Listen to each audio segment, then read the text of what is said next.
Welcome to Blue Tinted Glasses, the home of Leicester City talk on YouTube. Fan debates, live watch-alongs, post-match reactions, and all the Foxes banter you could ask for. Subscribe now and see the game through Blue Tinted Glasses. Well then, Mahrez has made something of that. It's Mahrez! 2-0 to Leicester City! Next to him, Anthony Canoca finds Wood. Wood should score! Wood West Canoca! Yes! Here comes Leicester again with Heskey and Ibbett! Oh, this is incredible! Got Jamie Vardy with him. Jamie Vardy sets off. Jamie Vardy!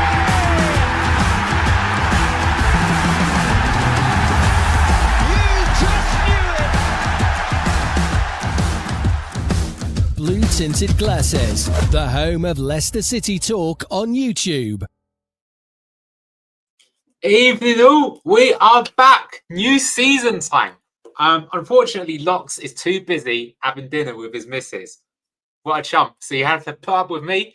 But the new season is live. First game of the season, not for us, but it's quite a big one. It's Ipswich versus Birmingham. Other way around even, because Birmingham are playing at home.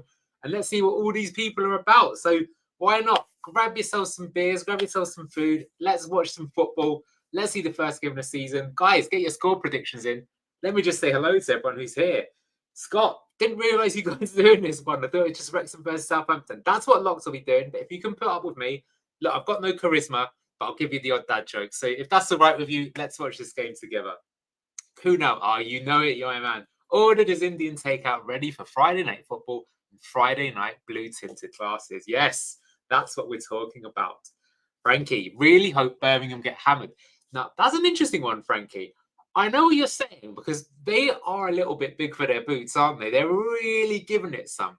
But at the same time, just hear me out here. Would it help us if they beat Ipswich? Or have we already given up on going up? Because, I don't know, could we finish? Let's say we get an 8 points penalty. Could we finish 8 points better than Ipswich? I kind of feel we could, you know. I feel like we let it go with Enzo, but at one point we were cruising it. I don't know, just my opinion. I'd love to hear what you guys think. Scott, I'd rather draw personally, just because everyone thinks Ipswich are going to win the league at Canton, even some suggesting they'll beat the points. Oh, mate.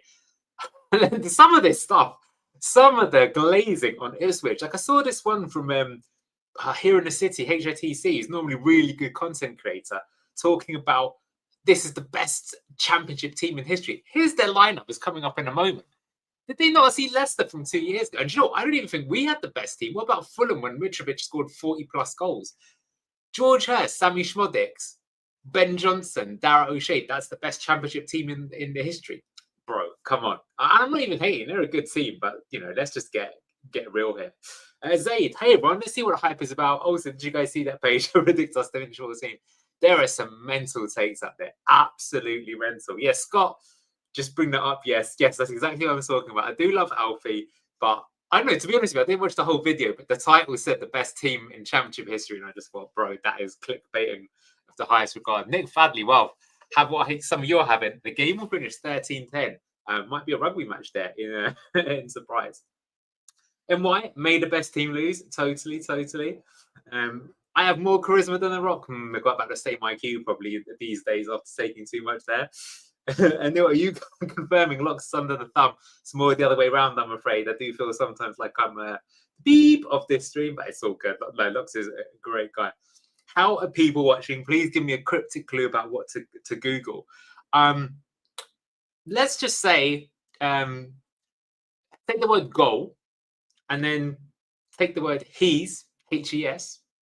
Put that word before goal, Google that, see what might happen. That's about all I'll say. But yes, just so everyone knows, I am watching up the stream as well. So hopefully I won't be too far behind, but it could well be that, you know, the game starts or the goal goes in and I'm not quite aware of it. Luckily, we have got the old stream builder that's made for us by Lineup Builder on tonight. I'm not sure if we're going to use it for the whole season. We're going to use it for this one and the first game of the season. Yeah, no worries, Dan Bit. Hopefully you can get to see it. But yeah, it is, I think, on Sky if you've got that as well. I'll tell you what, though, let's take a look at some of these lineups. There's some interesting stuff in there. We've got a carousel, so it's not always going to be on screen. But Birmingham, they're starting with Stansfield and Furuhashi and Damari Gray. I mean, that is a lot of firepower. And they just signed this German striker. I don't know if you guys saw it on YouTube, but I mean, I feel that the German striker might, like, low-key be the best striker in the league. He scored like 14 goals in Bundesliga last season. Like, who's going to be better than that? And Furuhashi scored a lot when he was up at Celtic. We'll have to see. Scott, he did say that we'd arguably got the best squad in the league, to be fair, but with more departures likely and Marty being fairly unproven at this level and potential deductions mean we miss top two. Well, I don't think anyone's really expecting us to get into the top two. I do think it's possible. I think if we go on a good run, it's possible. But I do agree that at the moment, look, we're going into the season. We've just sold Wilfred and Didi. I'm guessing Mads will probably be sold by the time that game starts as well. So, you're literally starting the season with no signings and some of your best players left. That's not a great, way to start the season. But we do have a good squad. The one area Birmingham seems to be weak, in my opinion, is defence. I think that's a good point there, Frankie. Christoph Clara, just because I did a couple of Football Manager days, he was always good for me in those. But whether or not he can make the step up, obviously, I would have thought in Championship he'll be pretty good. But I do know what you mean. But, to be honest with you, though, I mean, like, I feel like we're both decent. Like, let's look at Ipswich. So Ipswich, they haven't got Amari Hutchison playing. They are starting Jack Clark. They're not starting Jaden Philogene. That's pretty interesting, I find. Leif Davis is, of course, starting. And he could have been player of the season, actually, even in the season we were there. He's very, very good. Frankie, they've got an all-round good squad, though. Do you mean Ipswich or do you mean Birmingham? Ipswich, for sure.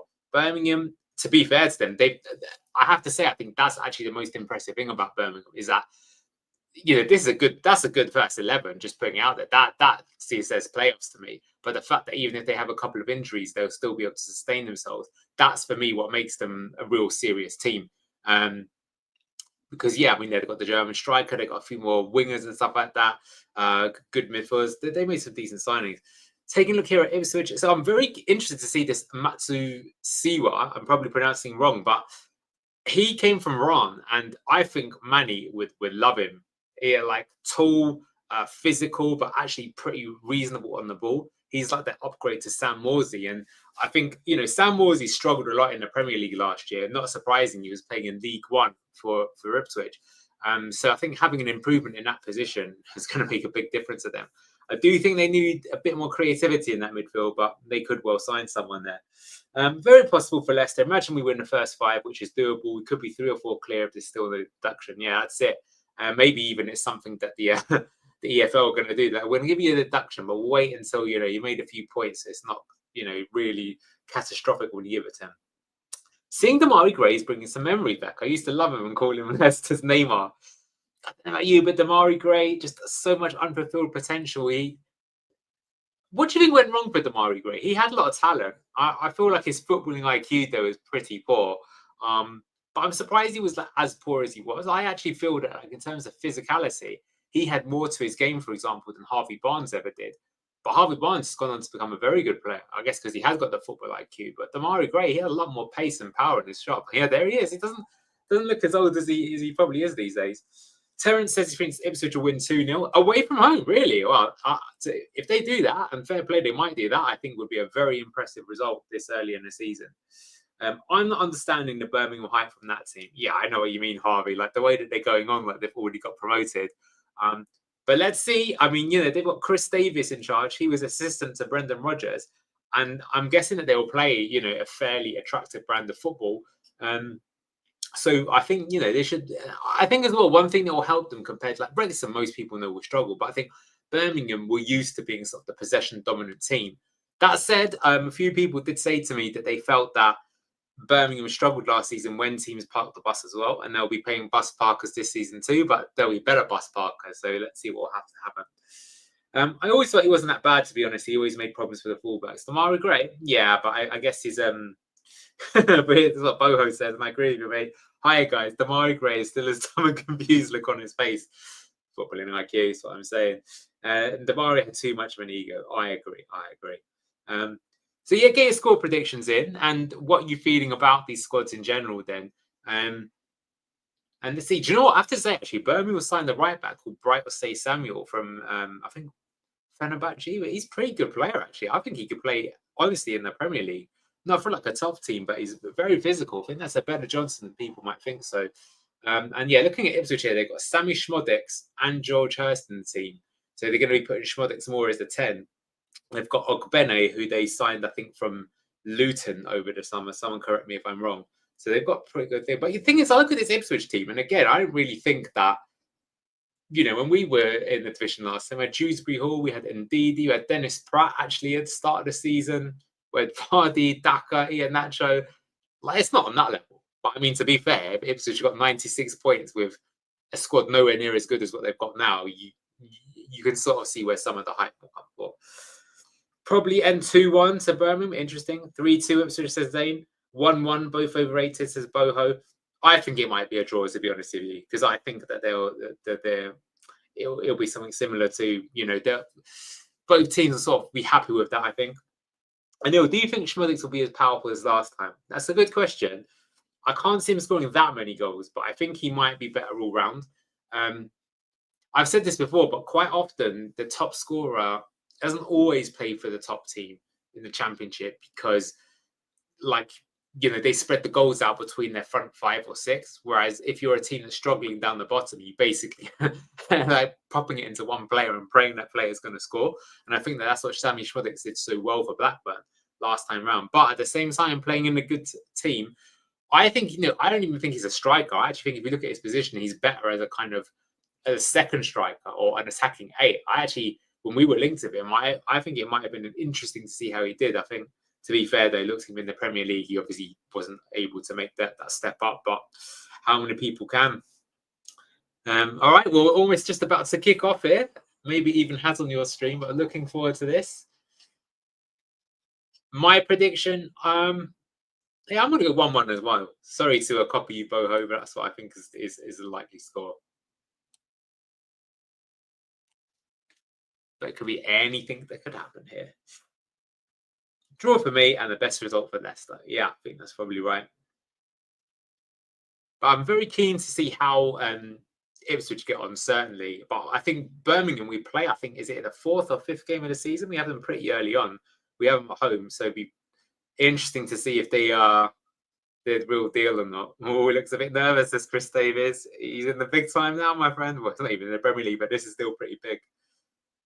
Good win record, though. 44 out of 60 games he's won. Well, I suppose that's what happens when you have the highest budget in League One. And then we're on the way. Jay Stansfield taking the kick-off straight back to Birmingham's keeper. Going to pump it long.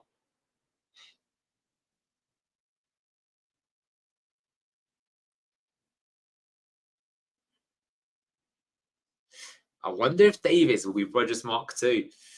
Well, he's obviously worked with him for years, hasn't he? I mean, I think from a coaching point of view, he clearly knows what he's doing. I've got to say that when he took that job, I was sort of thinking, almost a dangerous pass there from Birmingham, better keep the ball. Ipswich in the red. Yeah, Casey watching it. Our scoreboard has updated. Very nice. Yeah, I was going to say that obviously Brendan Rodgers, it ended up very sour, but you can't dispute the fact that as a coach, he knows what he's doing. He knows how to instruct the team and get them playing. And I was impressed when he took over at Leicester, just how quickly he got us playing some very fluent and attractive looking football. Damari Gray looking like he could be a second striker here. Let's take a look if that's true. You are right there. It does look like he's playing in the middle there. Stansfield's playing on the left is interesting, and Furuhashi up front. No, it looks like Gray's moved over to the right wing, so we'll see. I'm guessing they're going to have a sort of fluid system as well.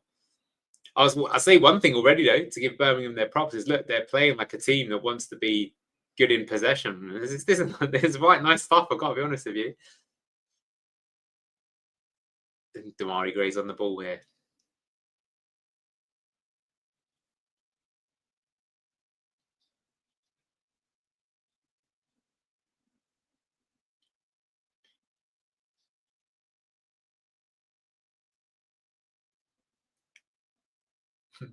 I would actually say this is quite reminiscent of Brendan Rodgers. A lot of side-to-side passing between the defenders, but keeping the ball. Nice ball inside. Oh, great spin there. Cross comes in.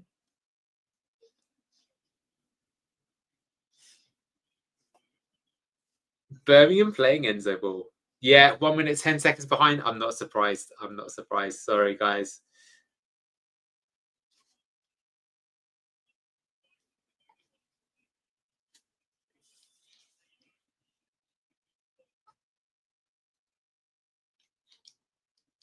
I have to say, though, from what I've seen so far, I mean, Birmingham, they're playing like a team that's really going for it in a sense that they're able to keep the ball, dominate, pop it around. They're looking for some clever moves.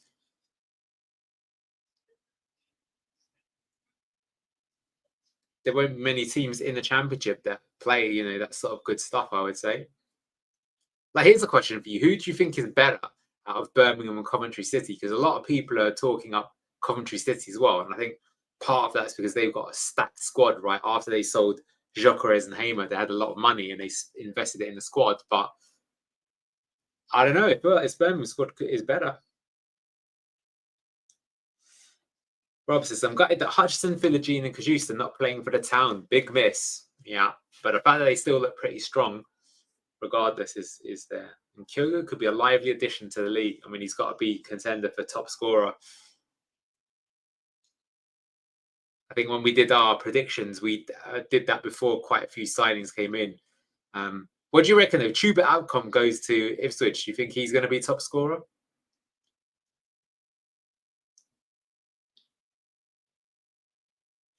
Lampard's an amazing manager in championships, to be honest. So Coventry for me. Is he really amazing, those 8? Because just to put it out there, I mean, when he was in charge of Derby, he had like Mason Mount. They had a very strong team, a lot of good players on loan.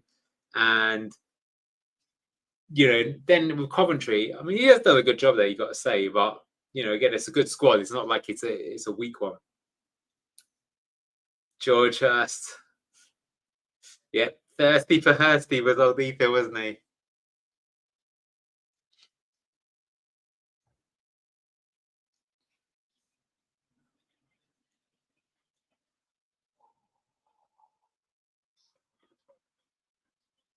How are you guys feeling about Mads leaving for just 18 million to West Ham? And what about Wilfred and Ndidi? I'm sad to see Wolf go, I've got to say. Probably was the right time, but great servant. That's the last member who played in the Champions League for us. So that team is completely gone now.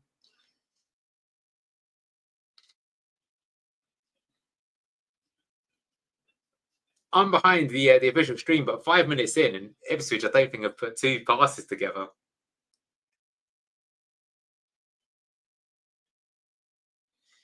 Say he developed Mason Mount and Reece James, to be honest, and did good to build for the next manager. Oh, that's fair enough.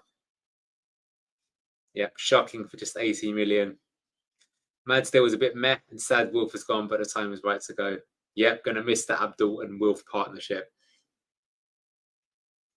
The thing is, with 18 million, why I feel it's shocking is that Mads could have been a goalkeeper for 10 years. He's literally a good keeper who was young and was just going to get better. Whereas I'm guessing that's going to be Stolarczyk, but for what I've seen so far, Stolarczyk is not as good as Mads. He could be, but he's not as good as he is right now. Wolf, here we go. Wolf Henry. Yeah, there's no BT Watchalong tonight. Just got my PC on and saw you. It's just me tonight, but hopefully you're having fun watching this. Always exciting when a new season starts.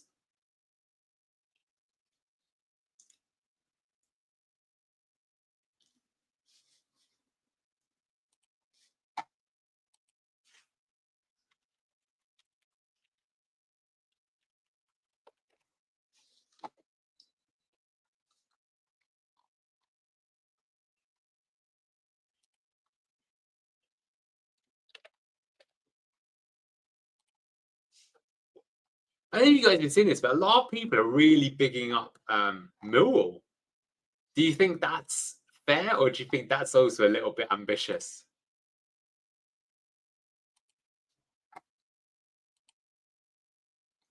Yeah, next year Mads could have been worth 40 to 50 million. 1 year, 30 million loss. Somewhat what I think.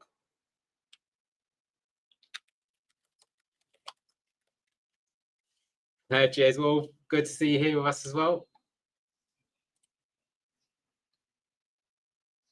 Birmingham had their goal ruled out for Hashi there.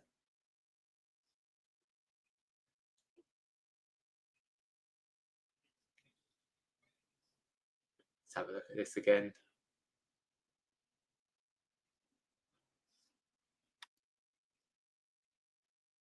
Oh, do you know what? Those of you seen this? That's soft, you know. I would have thought in a championship a goal like that would have been given.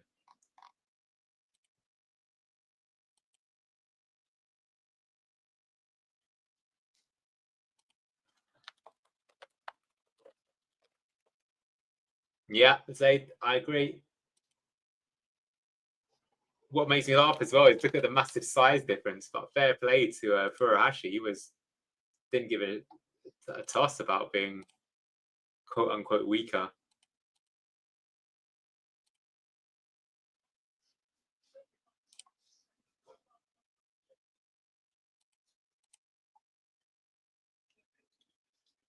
Yeah, not going to lie, that Ipswich defence looks shaky as hell. That's the thing. I mean, Greaves was a good player. I was a bit disappointed Leicester didn't go for him because he's left-footed, but I don't know. They don't really fill me with like massive confidence in them.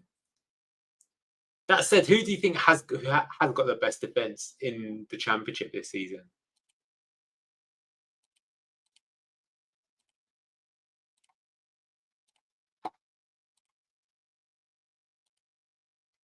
Birmingham having a real go. That's what I mean. You got to be impressed by them. I think even if they end up losing the game, for me, they've shown that they like playing this style. They're going to win a lot of games. Yeah, they're looking so good. To be honest with you, I think you're right. Well, what you can say, I mean, you know, I love my coaching and stuff like that. And I'm looking at this team. This is a very well-drilled team. The way that they're popping the ball about, they're finding spaces, they're trying to get overloads at the right time.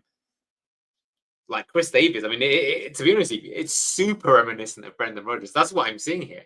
This reminds me a lot of Brendan Rodgers under Leicester. I mean, more the positive way.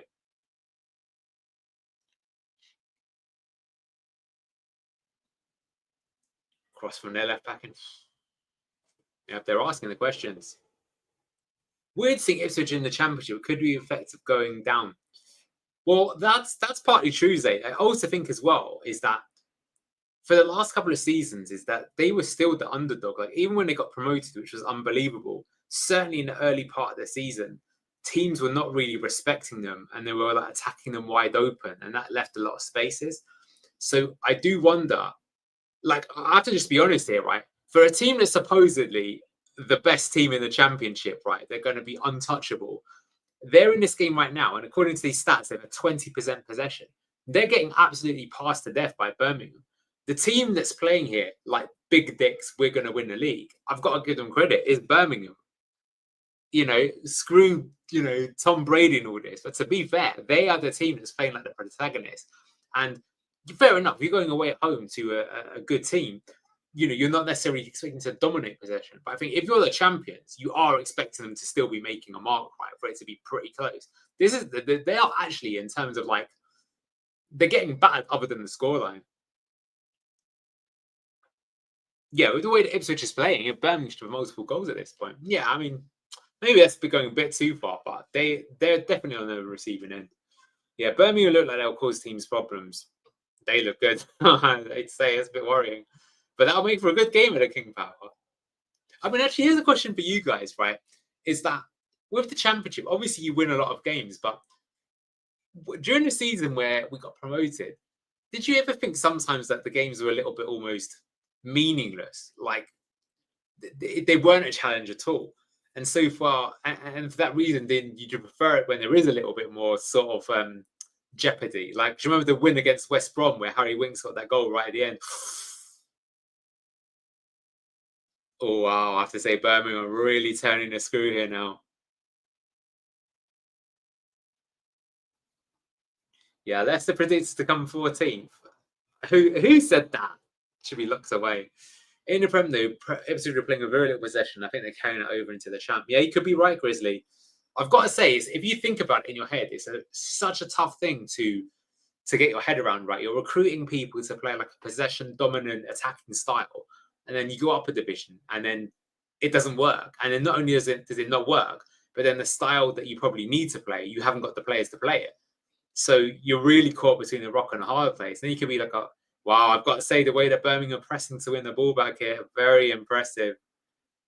They are totally outplaying Ipswich here. Man, they're going to be a serious team here.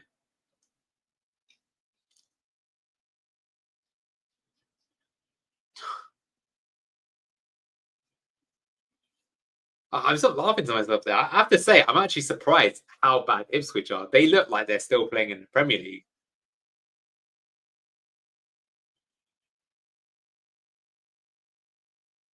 Like a Sunday League team, yeah.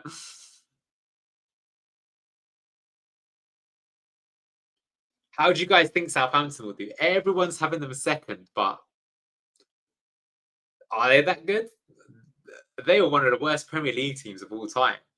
And people were like, oh, it's Russell Martin, it's Russell Martin. But Russell Martin was only there for half the season. What about the other half of the season? Putting it out there. And they've left Tyler Dibbling out of their matchday squad for tomorrow. So it looks like he's going to go to Everton. We're going to have to be adaptable this season. There's some games you aren't going to dominate possession.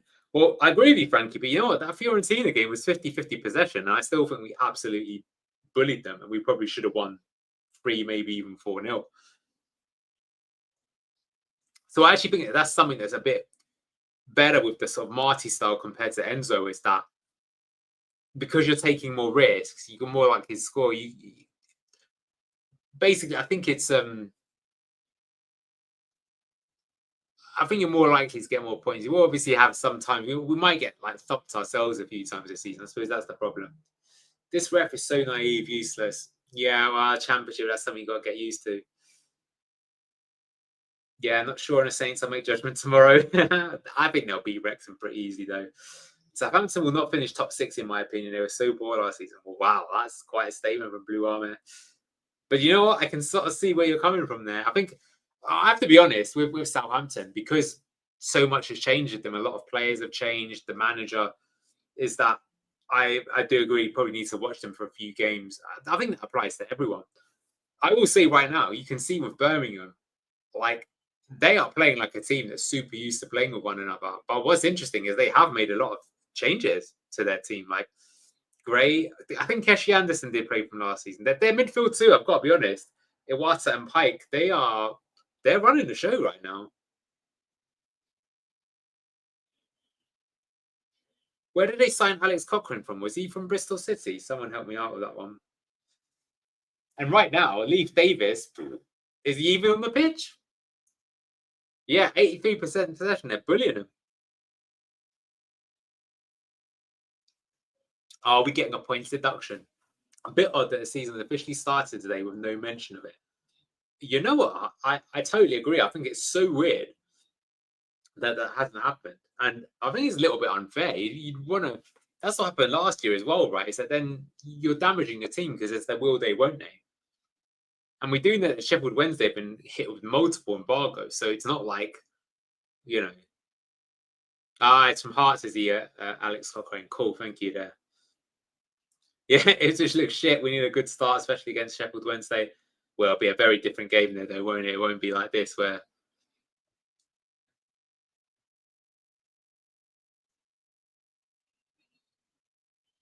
Imagine me escaping it like last season. That would be amazing, for sure. But you know what, Zaid? In some ways, right? Obviously, you don't want a points deduction, but it would make the end of the season very spicy.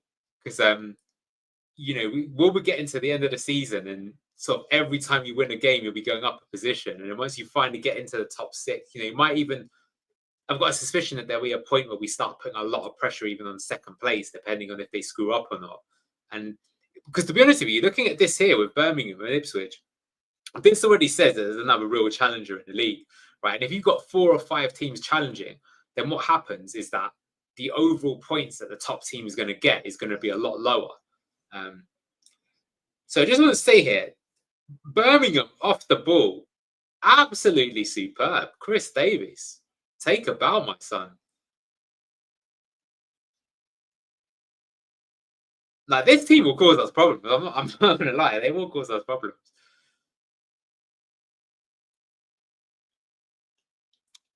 be an actual challenge here to play around the press. EFL wants to see how we dominate the league and they will fuck us accordingly. That's all my suspicion, but... All right, first chance, what I'm seeing on my team, Ipswich with a corner, Leaf Davis.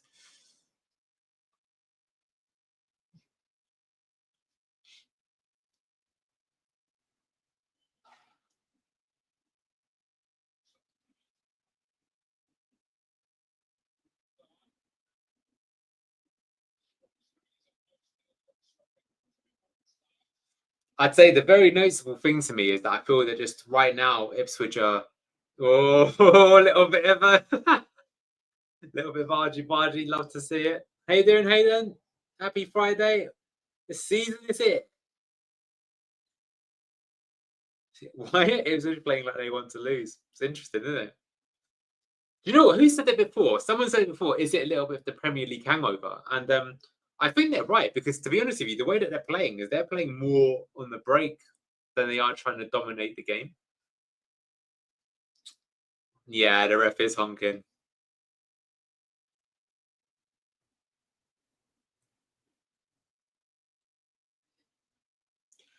Is this crazy for me to say this, or do you think you could ever get to a stage where you could actually have AI just referee the game?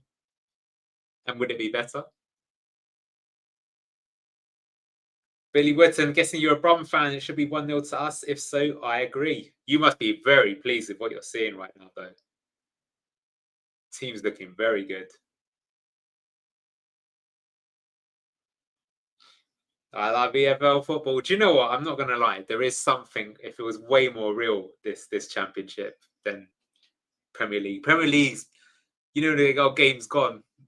Sort of true. Although I've got to say, not being funny or anything, but this Tom Brady and these Wrexham Americans, not for me. Oh, Ipswich always threw 1-on-1 there, but in my AI shit, it deals in creative writing, not in facts. You're probably right. I just know. I was wondering if it could look at the situation and be like, oh, based on this situation. I don't know. I could see them using AI for offsides and things like that. Whether or not it'd work was a different story.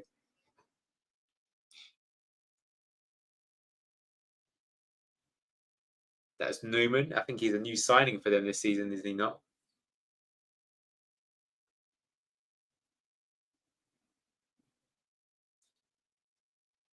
Yeah, the Premier League is so corrupted. Like, how is Man U making all these transfers while they finished 16th or whatever?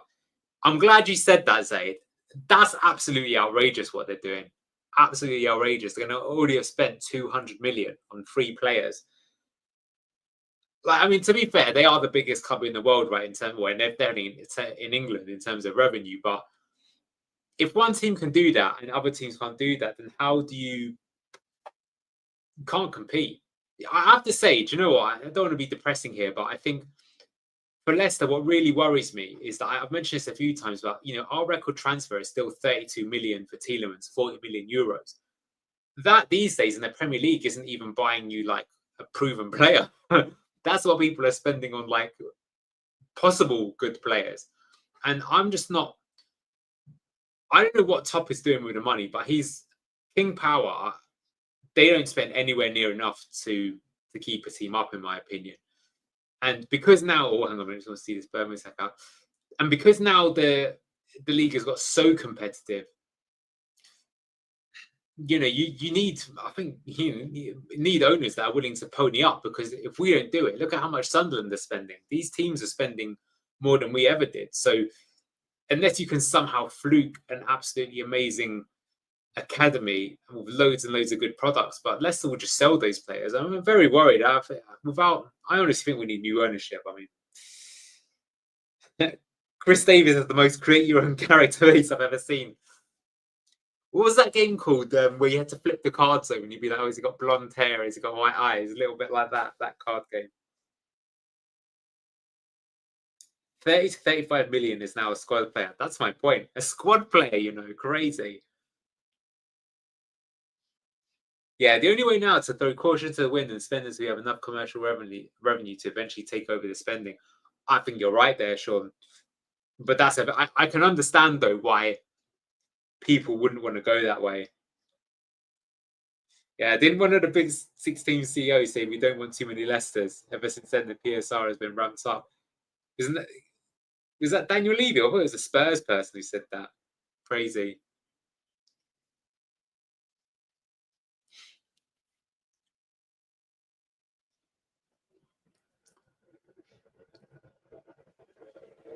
Well, I think if you're Birmingham, though, you've got to be thinking, why are you not one up here?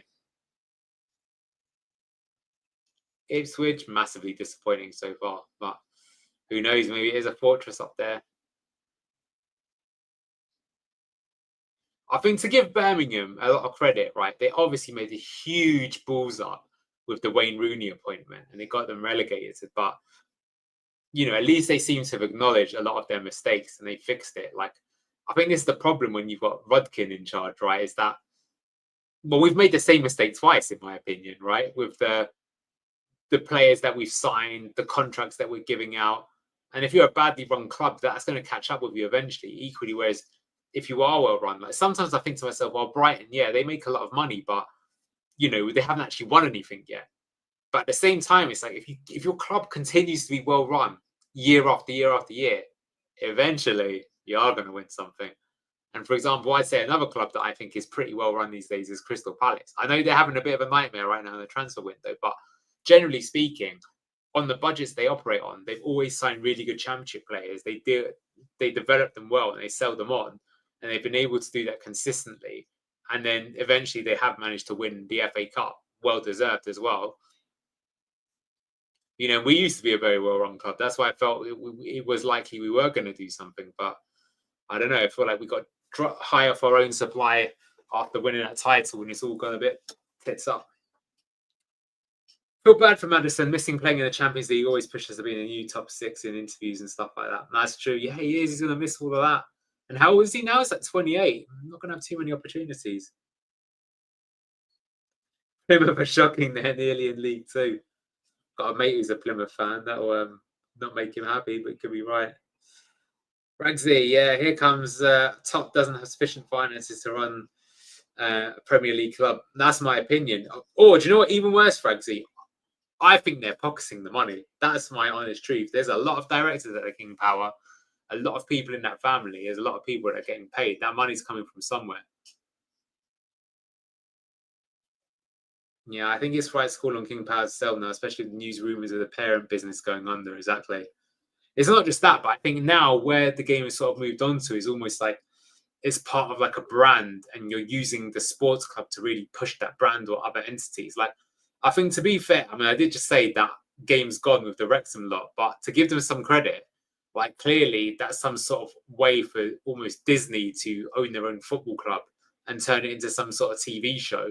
And that means that they can generate a lot of revenue, and it gives them a revenue stream that's going to be very hard for other teams to match.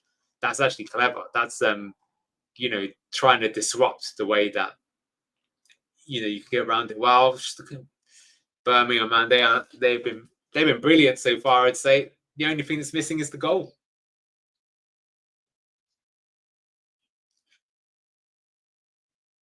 Billy, who are you most excited to see with the players that you signed this season?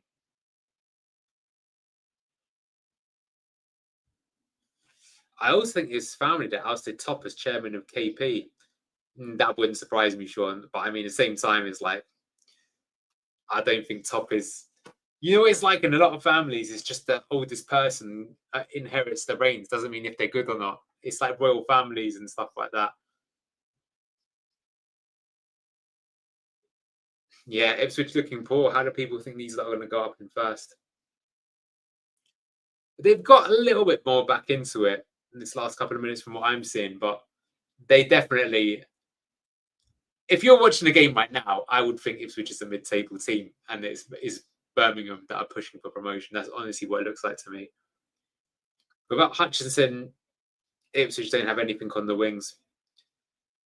Is it just me? But I've got to say this. But Omari Hutchinson, he's definitely a good player. But 40 million for Omari Hutchinson. What do you do in the Premier League? I'll be honest, I think Steffi Mavadidi's a better player than Omari Hutchinson. Now, fair play, Omari Hutchinson's 21 or 22, so that I understand, right? It's the potential he could grow into, but compare him to Patel, who plays in the same position, and I know, you know, one's electric and the one just isn't, right? Yeah, I totally agree. And that's not just the blue tinted glasses. I think that's a fact, you know.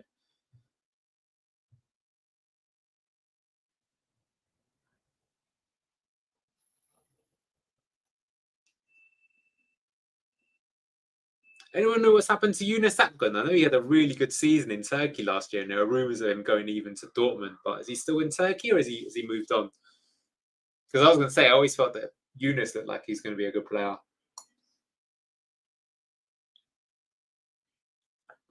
Hutchison getting the glaze because he's English, probably. Until he takes a cap for Jamaica. He's not English anymore. He's still at Galatasaray, is he? Okay, cool. But they want to leave, right? Galatasaray, and they just signed Osimhen. So, I mean, they got quite a good team, to be honest with you. It should be 4-0 to us. Careful, Billy. This is why people aren't liking Birmingham this season with that sort of confidence. We missed out on Yunus. That price was a bargain. That's an interesting one, Zaid, because I think that he is really good playing, but is he capable of playing in the Premier League? That lack of physicality, like we see it again, you know, when we look at Oliver Skip playing for us in the Premier League, especially, it's just he's too slow and he's too short. And, you know, I feel sorry sometimes for people, right? Because you can't do anything about your height, right? There's not like you can go to the gym and make yourself 1 foot taller, right? Even with speed, I think you can make yourself a bit quicker, but you're never going to be, you know, Usain Bolt if you're not born with those genetics. But unfortunately, that's just the way their game has gone. Physicality is everything.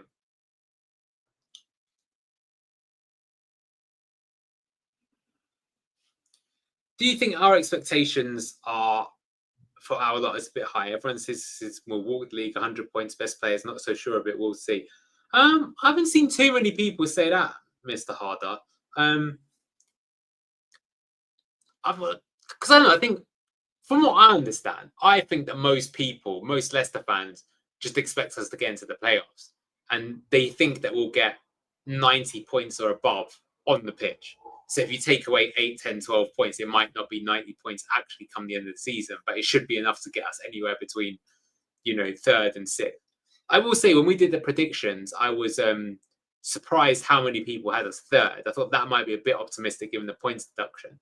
But equally, I'm very surprised how many people don't think we'll make the playoffs at all. I just think to myself, what are they smoking? Like, if you've got Fatawu, Mavadini, and Ayew up top, you're going to beat 3/4 of the teams in the league. It's just simple as that.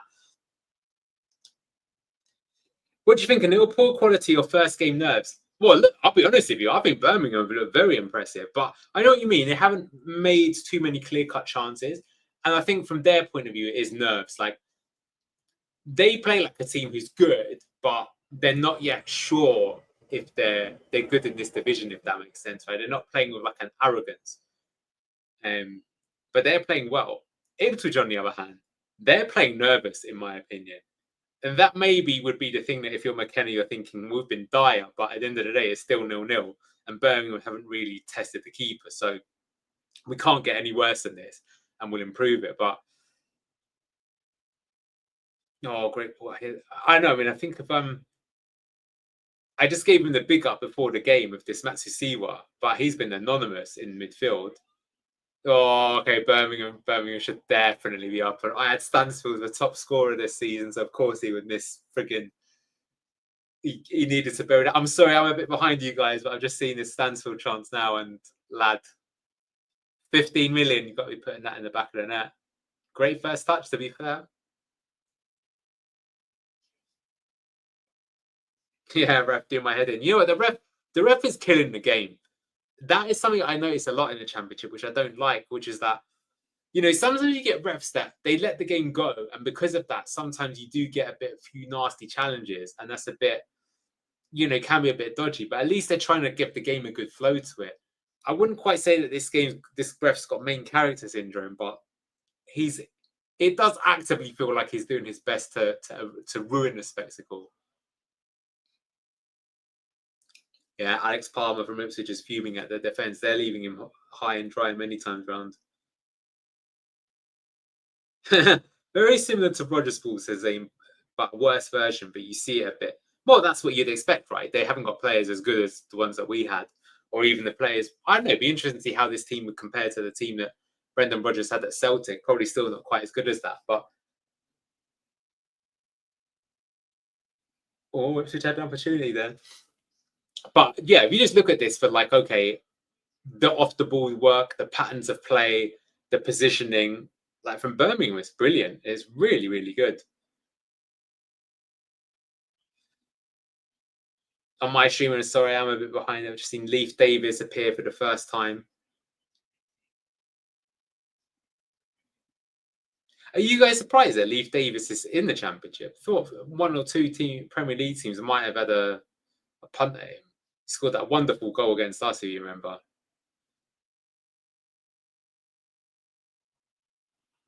Oof.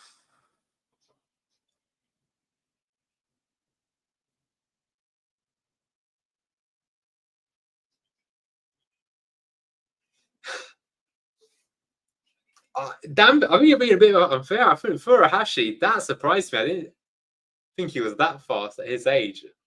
I wonder how much they paid for him, because that was someone that we could have been linked to. Yeah, I thought Everton will pick him up. That's what I mean, because Everton, I think they have now signed a left back, right? I think they signed someone from, is it Dortmund or even Real Madrid or something like that? But yeah, Billy, you need that first goal. But you know what? I would say, even if somehow you lost this game, you'd obviously be pissed. But if I was seeing what I'm seeing, I would be very confident for this season.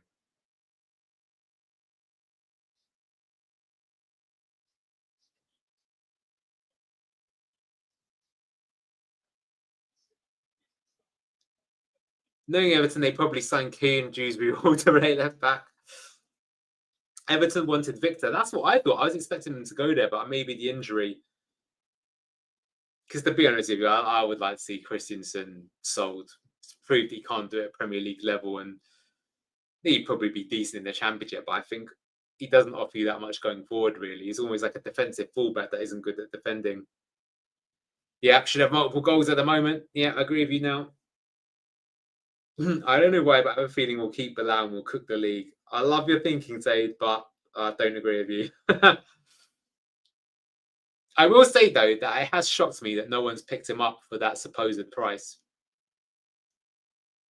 Oh, wow. Have you seen this about Okoli in Milan? No, I haven't. That's very interesting.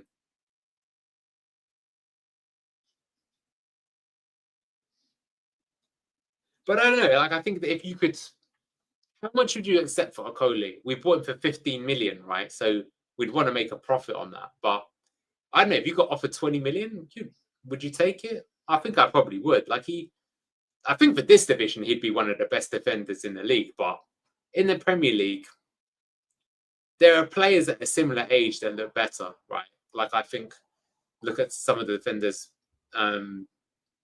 Palace have signed. 25 million from AC, yeah. Interesting. $30 million, yeah. I'm going to check out old Fox's talk on that. That's interesting if that's what you're saying.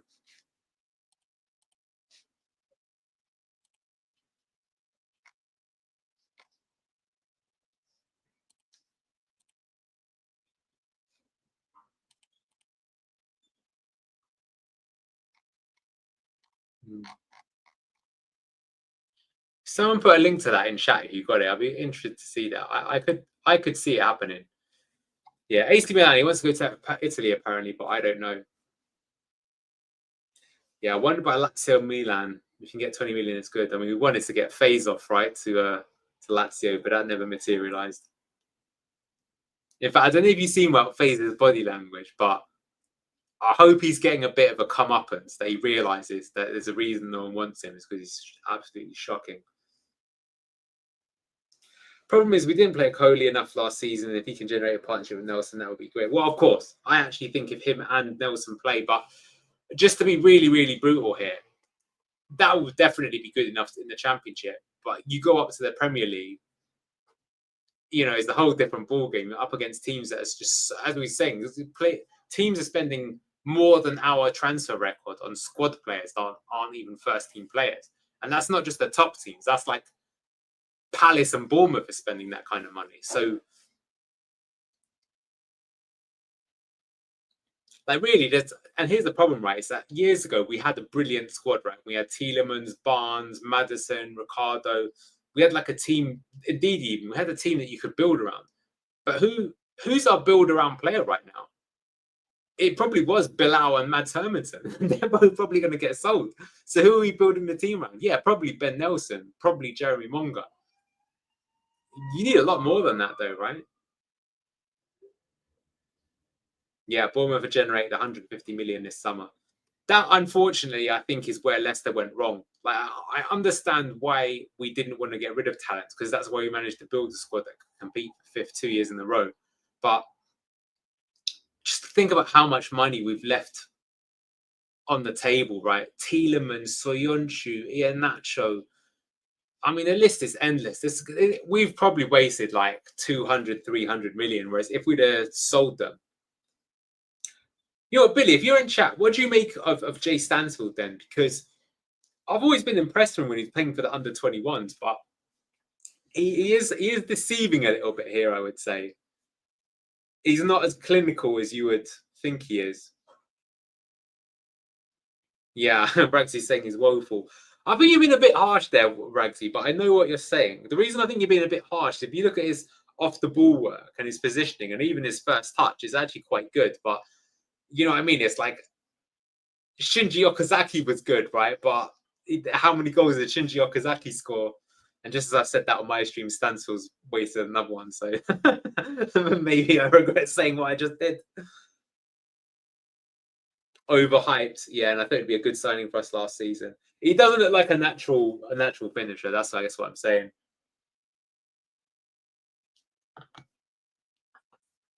We could have gotten 30 million summer 22. Is that for Tielemans? Should have taken it.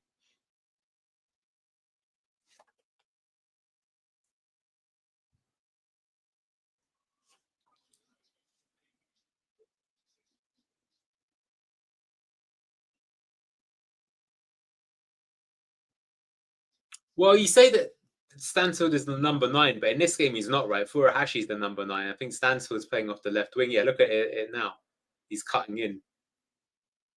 Yeah, he's not composed when he tries to shoot, not so far. You never know, though. A lot of these strikers, it can be a confidence thing, right? Even Vardy, we've seen Vardy be absolutely clinical, and then when he's on a bad run, like we saw it even last year, right? That penalty they missed at Wolves, you can be bad, but for what it's worth, I do agree that if you spent £15 million on a striker in the Championship, you'd expect them to bag some of these chances that he's had for himself. Yeah, Daka or Stansfield. I'll tell you what, you guys in chat tell me. Thanks for bringing that up, DP. Who would you rather not have of the two of them?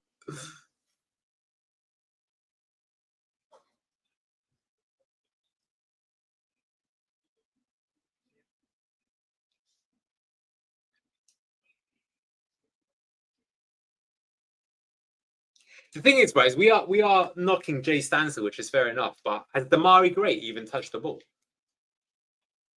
I just haven't seen him being involved at all. And to be honest with you, that's how I felt he was at Leicester as well. He was only ever really good for Leicester when he came on with like 20 minutes to go. Then he'd be really good in those 20 minutes. Then you'd start him and he'd just be anonymous. It's like he's only good against tired players. Yeah, Gray is still crap. Even Ragsy's like he'd probably take Stansfield, but begrudgingly, I'm sure. Yeah, never rated Gray.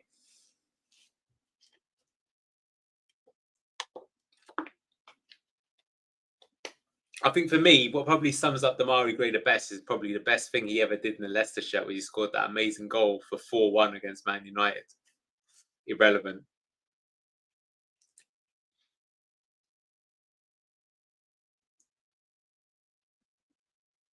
If I'm Kieran McKenna looking at this game, I'd be seriously worried. I'd be thinking, how have I spent £150 million on a team this crap? Like, they can't keep the ball. They're not a threat on the break. They've been hanging on defensively. Their centre-backs aren't really dominating. Their midfield is absolutely non-existent. And something that surprised me is that, the Birmingham's midfield's got like two decent technical players. They're almost sort of both Winks types, right? But they're not the most physical. And Ipswich have got like a 6'4" lad in there who should be bullying them.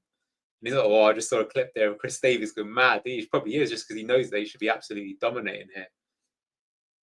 Yeah, Gray's the bystander. That's what I think. Ipswich could do a Luton. Behave. Ipswich are missing their midfield from when they were in the last in the Championship. Well, that's true, right? And you'd think, though, that with the money that they spent, that they should have a much better midfield. But I think, to be fair to you there, Aaron, where is this midfield? Because they ain't doing... Oh, wow, what a tackle back. I think that was Stansford, was it not? Sorry, behind in my clip there. What am I watching? I'm watching it on his goal. Yeah, Ipswich have signed Kajust. Yeah. Mark, to be honest with you, I think Birmingham right now is like a team that's going to be challenging for top two. And I can't believe I'm saying that. I did say it's overrated, but if I had to be purely neutral on what I'm seeing, there's only one team in this game right now, and it's not Ipswich. Birmingham played them absolutely off the park, and the only thing they haven't got is a goal. And to be honest with you, they've got this German striker on the bench. So if you're a top team and your strikers are not pulling their weight, what do? You do what Pep does. You be ruthless, right? Even if Haaland's having a bad day, you take them off and you put someone else on. Of course, one game doesn't make an entire season, but I mean, the way that they're playing is you got to say, in this game, they're thoroughly the better team in every single department. Yeah, Ipswich don't even look like top six in there. Of course, it's only one game. Everyone can have an off day. Maybe this is their off day.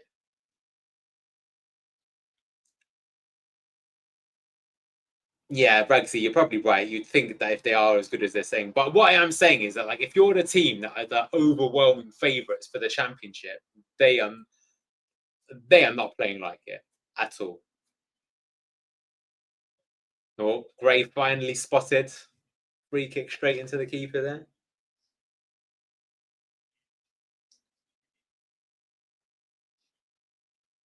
This looks like the Birmingham from last season. Even Wrexham hung with them. The club's coming up as solid this season.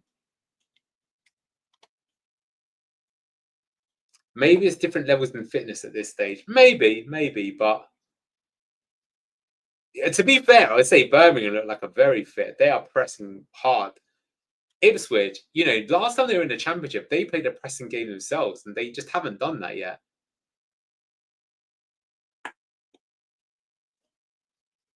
Not an ideal start of Ipswich this game, but the quality teams will start coming to fold as the season goes on. So I still think they'll be top two. Yeah, I mean, you think of their squad.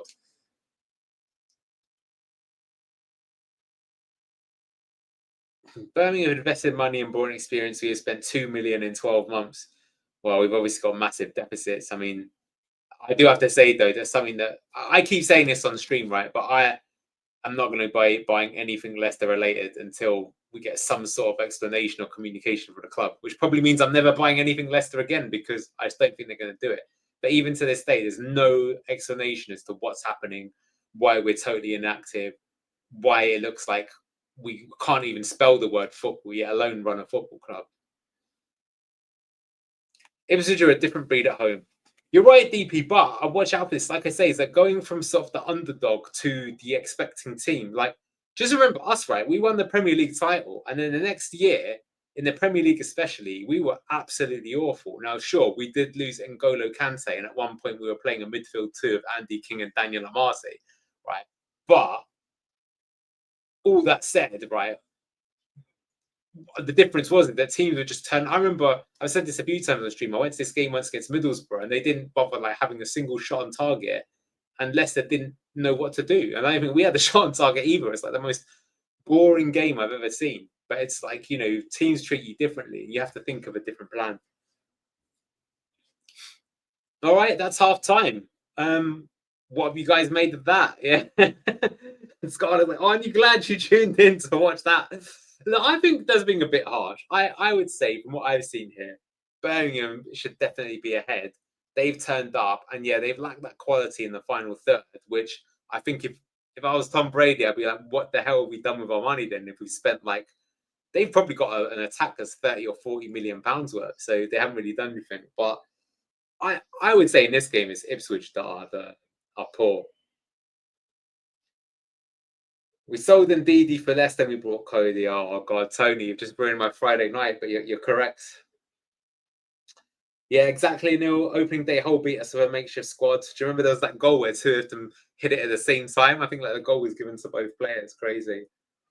Jaden Philogene and Townsend are injured. Davies got injured himself. Did Davies come off there? I missed that if that's the case. Yeah, the change of expectation of Ipswich is a complete whipsaw. We have absolutely the biggest expectation on us for the last 20 years. Yeah, Leicester have. Well, when we're in a championship, we're always expected to compete, even when we're pretty bad. In other news, are we all glad that we didn't get Ten Hag? I feel a bit sorry for Ten Hag, actually, just because he's gone to Leverkusen after they sold all of their players and they need a real rebuild. But why they chose him to do that job? Weird. And not paying $50 a month to watch that was a smart decision. I agree with you. I've got to say, actually, as well, that these days, what is asked to watch football is absolutely ridiculous. It's so unfair on the fans. This game might end with an own goal. Could happen. Could happen. So what happens when you spend over 100 million and go straight back down with a squad of that many players? The thing I always say with Ipswich, which always confused me, is that how many players did they sign that you really think might be like the next big thing? Like maybe Jack Clark. Jack Clark, I would have liked to have seen at Leicester. I think he looks good. But he was anonymous in that first half, by the way. But the rest of their signings, like Sammy Schmodix was good in the Championship. You're really thinking he's going to settle like the Premier League. And even if he does, you probably only get a year or two out of him. Jacob Greaves, I think he's a solid player, but I don't ever see him like playing for England or something like that. I don't know, like, I just think of all the signings they made, there isn't like one other than Delap. Like they didn't make someone like Bilal, or they didn't sign like Facundo Buonanotte or things like that. They didn't really make too many, oh wow, that's got me excited, even if they're not gonna, they flop sort of signings. I wonder if Broadhead will come on for Ipswich. Agreement with Wrexham is already done, really. Well, in that case, probably won't, I imagine. Not many really top qualities. It was like Fulham before they got back into Premiership. They spent on quantity instead of quality. Yes, you see, I agree with you there. And a lot of Championship teams got paydays. You still think they should have enough to get them work. O'Shea will be very, very good. He is the one that Premier League teams wanted, didn't they? Like I think West Ham bid for Dara O'Shea, so he could be. How old is he? I'm switching to Inter against Monaco. Well, that's a friendly though, but maybe don't blame you. But I mean, look, in all seriousness, from looking at this game, you've got to say that the Birmingham game will be a very interesting watch now. That's clearly going to be the first big real test, unless we shoot ourselves in the foot, which is also possible in one of the previous games. But that, I think, will really tell us, like, where we stand as a team.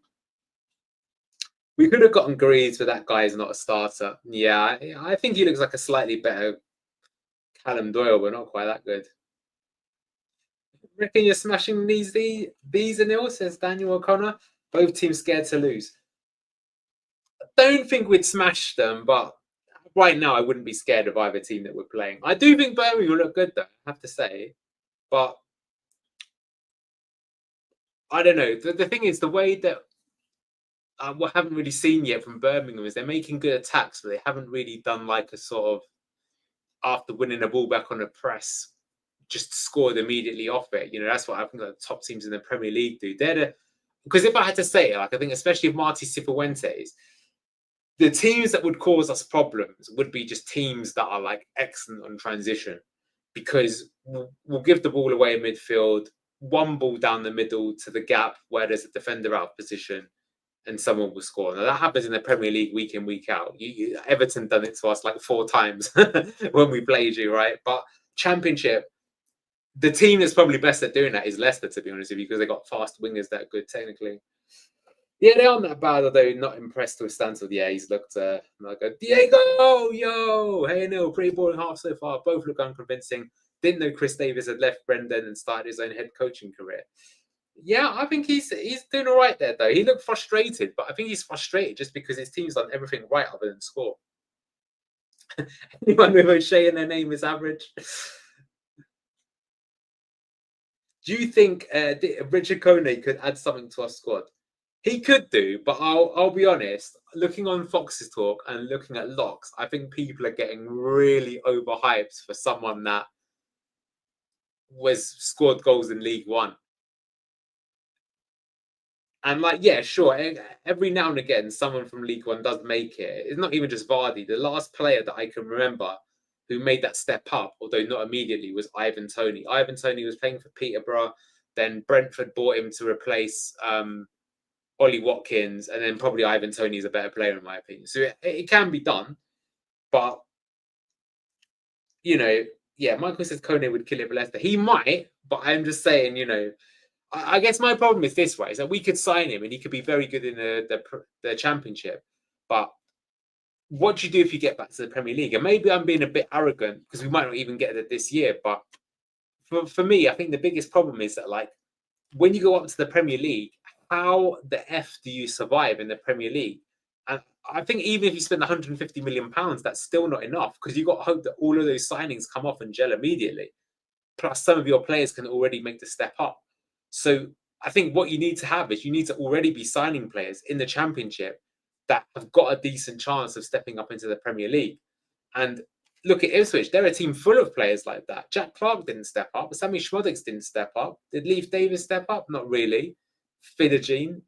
So, I mean, maybe just you can't win. It's a sad truth. I don't know. Yeah, I'm not sure it's Prem level, says someone. True that. Going up, 6 levels in 2 years and expecting him to go up to the very top is a very, very big risk. Yeah, exactly. But look, just to be fair, Sean, you know, I'm not saying it can't be done. I think another player who done it was Chris Smalling. Chris Smalling was playing for, forget what he was, but he was playing in non-league as well. He was spotted, ended up playing for Fulham, then out at Man United. He didn't quite make the grade at Man United. He went to Roma, and I think the Roma love him. So, you know, fair play to him, right? That's really impressive. It can be done. Kiernan, hope you've enjoyed your move to Everton. He says, I'm sorry, but how do Ipswich supposedly have the best squad in the Championship? Really mediocre names there, right there for 3 or 4 players. That's all you've seen so far. They're missing some sort of stardust. And you expect it again with the amount of money there. The thing I would say, which I think is really brutal about Ipswich, is do you know what? I think their best player in that half has probably been Leif Davis. So that's not even someone that they signed in the last 2 years. And that's not a good sign, right? You want to see someone making a difference of some kind.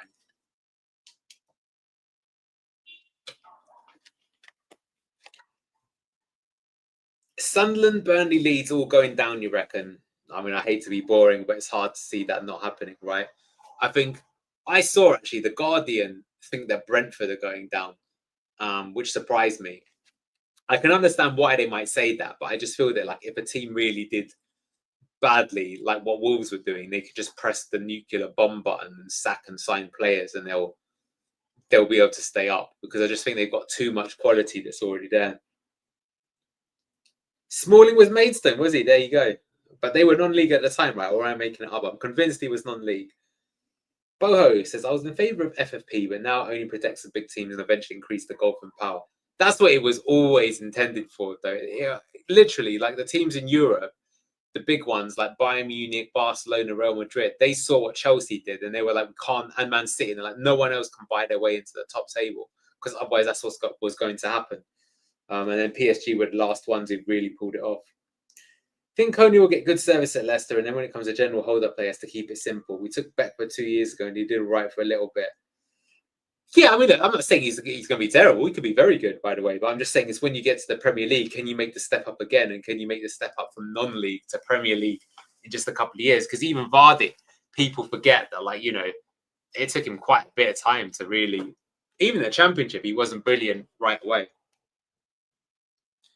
To be fair, Anil, when we signed Michael Morrison, he was in non-league and he did decent too. Yeah, it has been done. That's my reservation about Brownhill. If he can't make that step up, then we can't really depend on him if that's the objective. I agree with you. I think, though, I would say with Brownhill is that when I saw him in the Premier League, he never looked awful to me. He just looked like very average. And average can be a squad player. But I know what you mean. It's like if you're expecting him to be your marquee signing, that's also going to be... Because I think we did that with Harry Winks, right? I think we signed Harry Winks because he was going to be outstanding in the Championship and he'd be good enough in the Premier League. And instead, what I think we found is outstanding in the Championship and anonymous in the Premier League, and that's not what you want. But as I say, I mean, I'm being critical here, but what is the solution, guys, other than cheat and have Football Manager or something and know who the good player is going to be ahead of time? It's so difficult. And that's why all the teams are struggling. It's like there isn't really a good way of doing it, because the problem is now you've got teams that are in that Premier League for a long time, is their overall squad value is like 300, 400 million. And it's not just that it's that much money, but those players have played with one another as well. So even if you went out and you signed all these amazing players and they turn out to be amazing, what's the chance that they just click like this and they work with your manager? It's super difficult. A huge step up. Max Cleworth has gone from Wrexham non-league to Championship as starter. Looks like he'd go all the way to the Premiership, to be honest. It's rare. Yeah, but when he gets to the Premier League, do you think he would make it there? Because I suspect he wouldn't. But, fair play. St. Villa have been asking about it. I do know that Liverpool just signed someone from Salford City, didn't they? But obviously he's not going to be a first-team player. I remember when Vardy wanted to quit and be a club rep. I can imagine him doing it as well. Cheat or gamble on low-key signings? Yeah, and I think, to be honest with you, Sean, we both know what the answer there is to cheat. That's how Forest did it, and it worked. Sunderland and these go down. Brentford are their manager, in the fact they sold Fleck and Visser and Mbomo and haven't really replaced them yet. Yeah. Although, I don't know, I think the gamble that Brentford are making is, if you look at them, like Kevin Sade scored a hat-trick against us, right? And then scored again, I think, the second game. So I think what they've been doing is developing players and waiting until they're ready. And now they think they are ready. And that's why they can sell those top players. But I will agree that they sold Norgard as well. To sell Norgard, Visser, and Mbomo all in the same season does sound mental. And who they brought in, Jordan Henderson. Skip and Winks are both going to get bullied if this game is anything to go by. Agreed, but I've got to say that if you look in pre-season or the last friendly, he played Booba next to Skip. And that's why I think Booba's in there. And there's been no links of Booba anyway, so I'm expecting Booba to be in the team this season. And he'll be in the team because we've just sold Ndidi. You've got to have one big bastard in there, and we haven't got anyone else that's like that at the moment. Yeah, exactly. That's why we should never have been allowed to go down, and Brendan should have been sacked earlier. And I hate to say it, but that, unfortunately, is the sliding doors moment for Leicester, and I don't think it's ever going to be the same. That was one of the biggest mistakes ever made by any team. Basically gave up a Premier League place, and at best will yo-yo back into it. You'd have to fluke your way to be able to stay up again. And if we do it, it'll be luck. Because right now you can see there's nothing really at the club that you could really... Right, maybe if we went up, you'd say, okay, we've got Fatawu, and let's say he doesn't get sold, but I'm not convinced he wouldn't be if he had an outstanding season in the Premier League. Because that unfortunately is the problem is you could even end up getting promoted. Abdul Fatawu is player of the year, and then so someone says, oh yeah, well, here's 50 million for him, we'll take him. And you have to say yes, because you can't say no to deals like that when you sign him for so cheap, and then you're screwed anyway. It's so difficult. Yeah, Brentford don't have a striker either. They wanted Damsgaard to play where Mbomo did. Yeah, but they did sign that Igor Thiago, right? That was the club record signing. And he got injured right away. I'm not saying he will be what they needed, but they did sign him. Yeah, we were last generation teams to be able to stay up. Yeah, and do you remember? Like, I think that's the scary thing as well, right? Is that when we got promoted under Pearson, we would dominate that year in the Championship, easily the best team, and we barely stayed up the next season anyway. And we had to spend a lot of money. You know, we did spend a lot of money then on the Joa. We signed Kramaric in January. We had Esteban. So, yeah, and it's way more expensive now. Yeah, Daniel O'Connor. That's the difference between the leagues. Brentford sell all those players and still have the likes of Sade and Damsgaard, and now have 100 million plus to spend replacing them. Yeah, and they got the sophisticated analytics to be able to find out who those players are. Ashley Young to come on, scores the winner, and imagine the scenes. Objects will be thrown on pitch. And yeah, Fatawu is the best left back in the Championship for Steve Cooper. Just want to say, it's interesting that Steve Cooper's still not taken a job. He had a great deal at Leicester, clearly. Brentford looking at Dango Ouattara, How much are they looking to buy him for? He looked good. You know what, Bournemouth, fair play. They made a lot of money, but what are they doing with that money? They sold Kirkes, Zabarini, and Huson, didn't they? That's 3 of their back 4. Crazy. Wednesday, fan, Bebeto, mate. Can I just say, on behalf of all of us, right? It is shocking what's happening. We wish you the best of luck. No one deserves you that, right? Good luck for not just this season, but everything going ahead. Like, you need new ownership desperately, and I hope that can happen for you. I remember when I was younger, seeing, I think it was 91 or something. I was very young, but you got to 2 cup finals against Arsenal. Man, quite a good team back in the day. I remember we had Benito Carboni, was it? You had on your team once at one point? And in fact, didn't Canu play for you guys at one point? Really good team back in the day. Yeah, good luck Wednesday. Yeah. Might have to be Hamza and Booba to kick these into Rosie. Yeah. Okay. So, sorry. Whilst all that happened, we are underway now. Let's see if Ipswich have changed anything.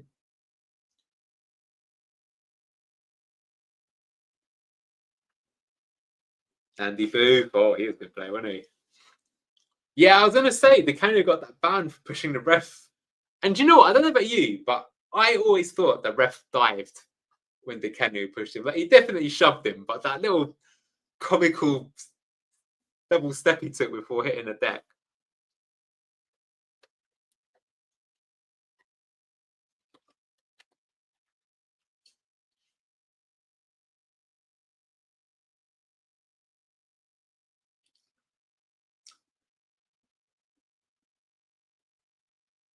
Oh, interesting. A lot of the Ipswich midfielders got booked that first half as well.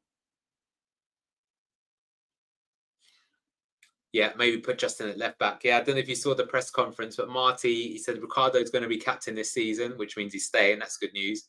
And he did say that Justin was injured. I think a lot of us thought he might be off on his way, but you know, I would start. I think he also said Ricardo can't make the first game of the season, but if you had Justin at left back and Hamza at right back, it sounds good to me.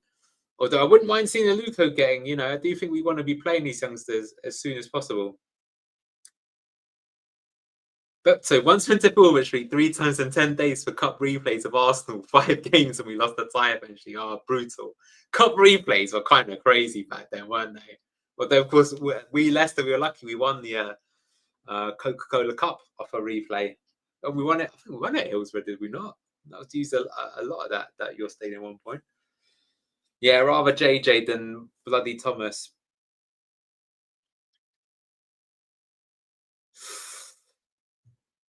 Birmingham pushing and pushing.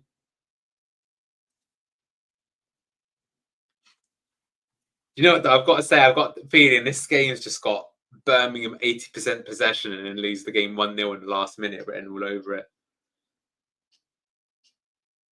Yeah, Stevie Claridge. You'll remember that. How are Birmingham not winning? But you know what, though? This is the thing, right? Is that when you get games like this where you're doing everything right but not scoring, super frustrating if you're a manager. But at the same time, you got to take some joy in that. Like, you know, there's things you can and can't control, and it's like they are making chances. They're playing really good. And it's like if you can do that consistently over the course of a season, you'll get promoted.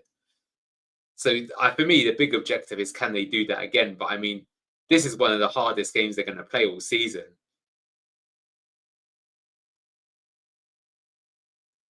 I will say one thing though, they've given Damari Gray the number 10 shirt, and for that alone, I hope that Birmingham don't get promoted. What are you doing?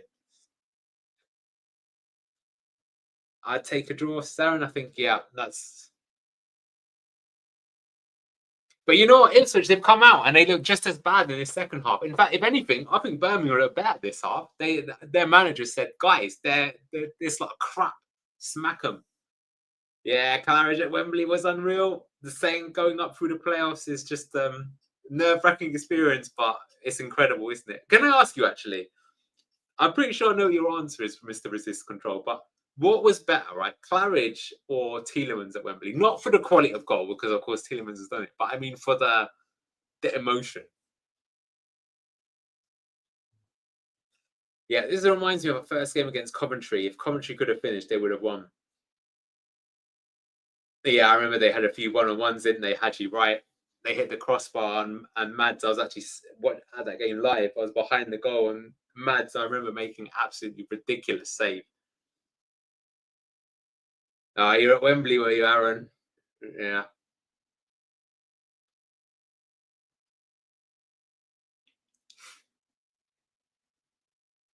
This game's got 0-0 written all over it. But it shouldn't be, right? But I know what you mean. I do know what you mean. Yeah, Clouch in the 120th minute. That was the unbelievable scenes.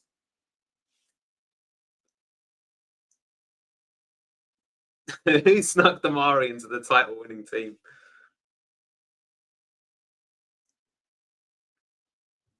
Yeah, Megan, see, we all noticed Mads there. And to be honest with you, the fact that he got given the whole game makes me suspect that that was his testimonial.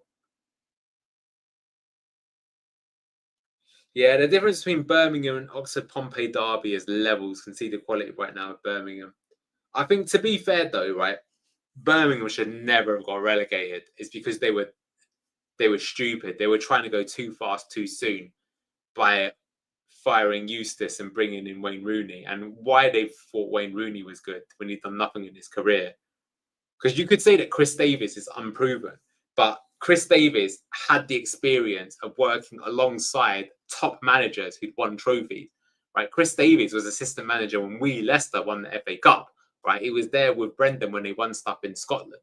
So taking a chance on him, in my opinion, is less of a risk than going for someone like Wayne Rooney, who's never really done anything as a coach. Oh yeah, sure, at one point they did well with Derby, but that, I think most people in the game thought that was for senior anyway. Yeah, something special about 90th minute winner, of course. It's the last kick of the game. Tom Brady had Rooney's number early on as well. I do wonder, though, how much of that was just editing, right? Let's do a scene now, and then you can make it look like you as some G. But same time, though, Tom Brady to win the Super Bowl that many times, absolutely incredible. I'm no American football fan, but I can appreciate someone who's competed at the elite level for so long. Yeah, Aaron, I do get that, right? They weren't really taking a chance when they were relegated to League One and spent the most ever in League One. But I still think it's smarter to do that than, like, imagine you let Wayne Rooney build the team or whatever like that. NFL legend, yeah. I always wondered why they sacked Eustace so early. The thing is, Sean, I think the reason they sacked Eustace is because the way that John Eustace plays football is very attritional. So not to say there's anything wrong with it, but it's like he's gotten to where he is by being pragmatic, right? He's not going to play like, look, to be fair, right? The way that they're playing right now, I understand exactly why Birmingham did what they did, because this team is proactive, is exciting, and yeah, they're going to be upset. Like, I know a lot of you were saying, oh, that was a dreadful watch, but I disagree with you guys. I think, like, if you just look at it on a level, there's one team here who's really playing good stuff, and that's Birmingham, right? Yeah, they can't put it in the back of the net, but all their approach play up until putting it in the net is good. Like, if I was one of their supporters, I'd be buzzing right now. I'd be thinking, we got a really good chance this year in the championship. If this is the overwhelming team that everyone thinks is going to go up as champions, and we're playing them off the park, when you see Wrexham play tomorrow, you'll see what more League Ones tend to look like.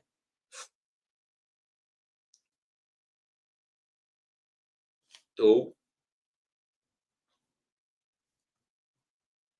about to see something, are we, Frankie?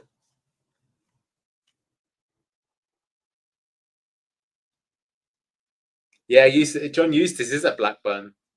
Oh, sorry, you're right. No, not at John Eustace. Who was the one that was at Birmingham when they sacked him? No, they did, right? They sacked him and then he went to Blackburn afterwards, right? That is what happened. Oh, no. Okay, yeah, there it is. Poor, but you've got to say that you can't begrudge them. That was a fully deserved opener. But yeah, I mean, what have we learned from today's game? We've learned that Ipswich overrated.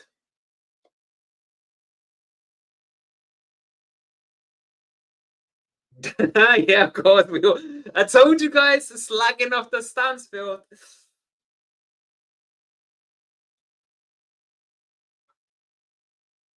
And that's the thing about positioning, right? It's yeah, Bidlers. I totally agree with you. That's the biggest difference in this one is that one team still looks like they're doing pre-season, the other team is well and truly on it.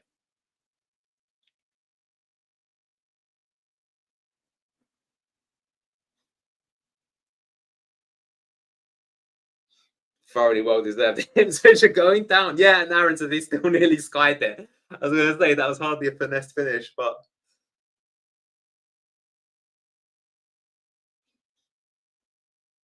there you go. My prediction for top scorer. Let's just end the season right there, shall we? In terms of top scorers, and we can all agree. No. Yeah, you can see Ipswich and Southampton having slow starts with windows still open and teams trying to buy their best squads. Got to affect the squad, right? Well, to be honest with you, Daniel, that's what worries me as well. So I've said this a few times that when Leicester got relegated last time, that was the smartest thing they did. They immediately sold Maddison, Barnes, Sanya, and they probably could have got more money if they really waited, but they did it to get that money in as soon as possible so we could go and sign the players. We had the manager and players in for game one, and that's why we started the season so strong. That said, I mean, if you look at Ipswich, other than Amari Hutchinson, how many of them are really going to be lacking? With the Ipswich, so the Birmingham goal there as well, do you think the defender on the line's been a little bit too... Nah, I think he's done all right. I was going to say, should he have gone out to get it, but maybe not. Man, Stansfield did almost miss, you know. Why does Leif Davis let that IB for final boss guy? McKenna out by Christmas. It's not impossible, to be honest with you. Because, you know, it's very... When you're the underdog, it's easy. When you're expected to perform, it's not. I mean, King Claudio got sacked, right? And I keep saying this, that was one of the most shocking things I've ever seen. And at the time, I was so angry, but you got to say it's the right decision. McKenna would have to get us relegated to be sacked. Our Grizzly, you're an Ipswich fan, are you? Got untouchable status.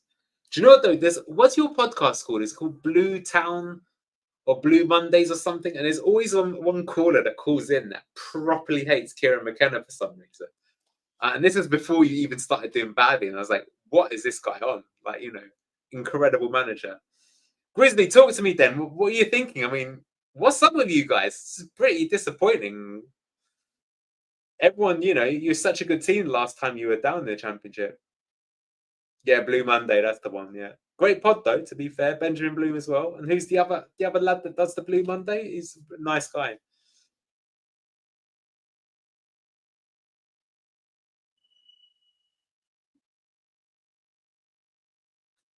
I've got to say, genuinely, with Birmingham, every player other than Damari Gray looks very good.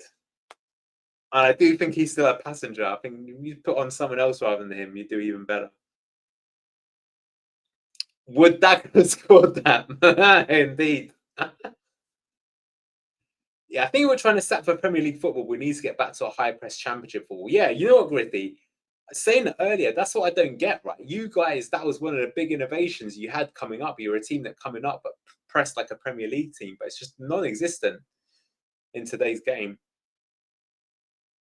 Who are you going to bring on? I feel like your midfield is just not there at all right now.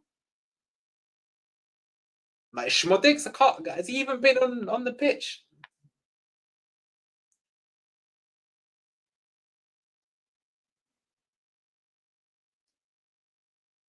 Oh, to be fair, where I'm watching the stream, Ipswich have all of a sudden kicked into life a little bit. It's like the goal has actually woken them up. We had to adapt to the Premier League, but McKenna is very slow to adapt. Yeah, I think it's he did adapt though, right? I was saying this earlier. It's so tough for any teams. Like if you go up playing, like for what it's worth, Birmingham, the way they're playing right now is brilliant, but they wouldn't be able to play like this in the Premier League. They get destroyed. You have to, which is so sad to say, but unfortunately is true. We need the classic 65th minute 3 attacking subs. Yeah, pure Schmodik's goal after you said that. Look, he could do. You sometimes those best strikers are those ones that don't do anything the whole game. But I'm just saying, there's a lot of people on the Ipswich team that I just haven't even noticed that they're on the pitch. You could have told me that they're on there, and I'd be like, "Are you joking?"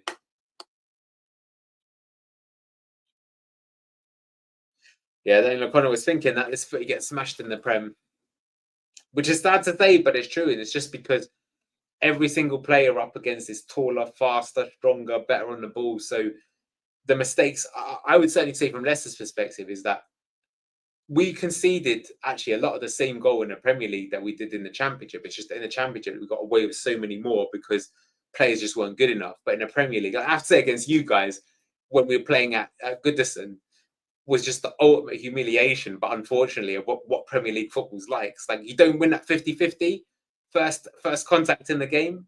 It could be a goal. It was. It's just like brutal. Yeah. Daniel Connor. Leeds, I have noticed that they've actually signed Big Bastard FC, and I actually think that's good. I do wonder if they've got the stamina. That's also important.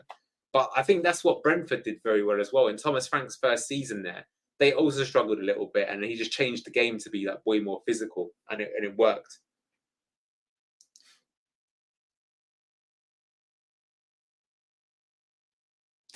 We should never say George Hurst is from our academy. That's bad reputation. Thirsty for Hursty. Ethan said he was going to be player of the season. He's got to turn up first.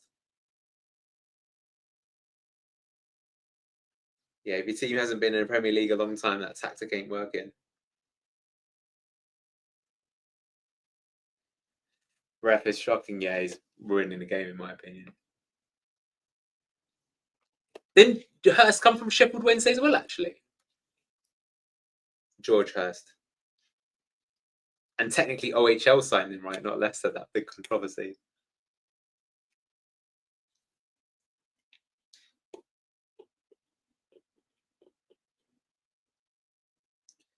Yeah, he went Luban. Yeah, Leeds have not replaced Mano Solomon yet. They need players in ASAP. Yeah.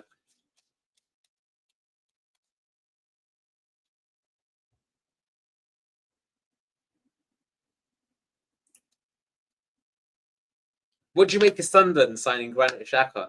A lot of people like it, but Xhaka's a good player. But when I remember him at Arsenal, the physicality of the Premier League, and this is even when he was like 26, not even however old he is now. I don't think he could take the physicality of the Premier League. Like he's slow. He was a bit of Ibora about him. Like Ibora for us looked class, but you could tell that he couldn't get up and down fast enough.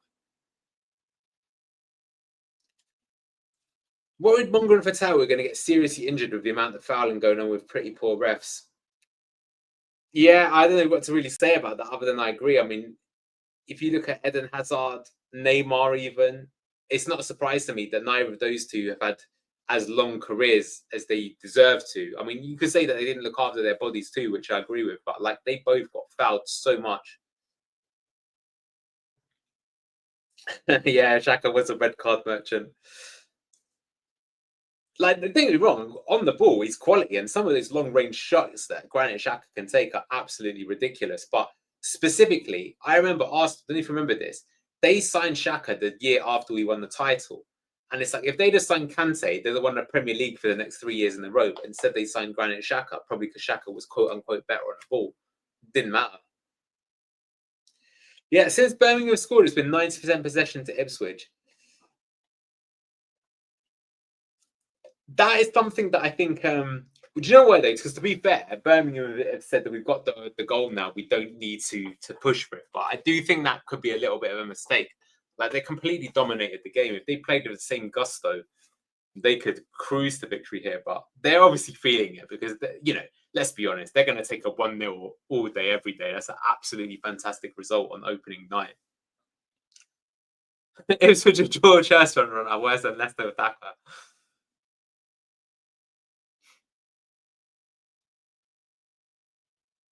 I keep saying it, but my feeling is I think Jordan Ayew is going to be very good for us this season.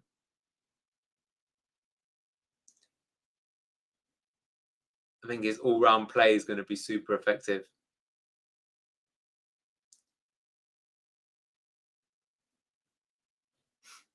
Yeah, to be fair, Grizzly, one thing you've got to admire about Ipswich is the last time we were in the Championship, the amount of comebacks you guys did was really impressive. Never say die attitude.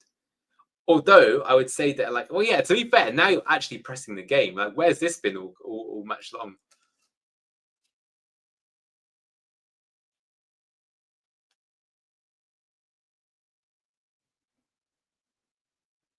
Let's hope Marty passes the IU passing backwards. I would say in the preseason stuff so far, the whole team isn't passing it backwards as much as they used to. But you can tell it's been drilled in their head from like multiple years. Yeah, you loved your 90+5 winners. Was that 5-4 game you guys won? Something absolutely ridiculous. That was mental. Or either 4-3 or 5-4. I seem to remember you doing a few times actually. The 4-3 maybe.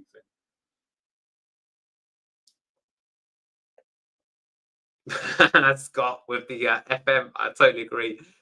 In their Football Manager, you absolutely dominate in a must-win. You score, and you can't decide to leave it as you've been dominating or protect the lead. Exactly. And if you're playing honest and not just save scumming, yeah, then no matter what you pick, it goes wrong. And afterwards, you're like, shit, I should have gone for it, or I should have protected. I was too arrogant. Always these what ifs. I do sometimes think that if you're a football manager, it actually's got to be so much more stressful as a player. You're literally just sitting there and there's nothing you can do, right? What if your team's just missing easy one-on-ones and you must be going mad? What can you do? No wonder it's so stressful. Oh yeah, 3-2 was it against Southampton? Yeah, game of the season for sure.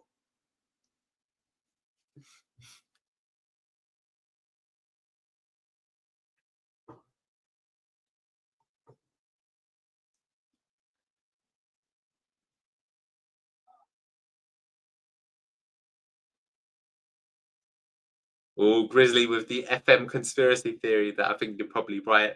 Probably the random seed or whatever it uses to choose if you win or you lose.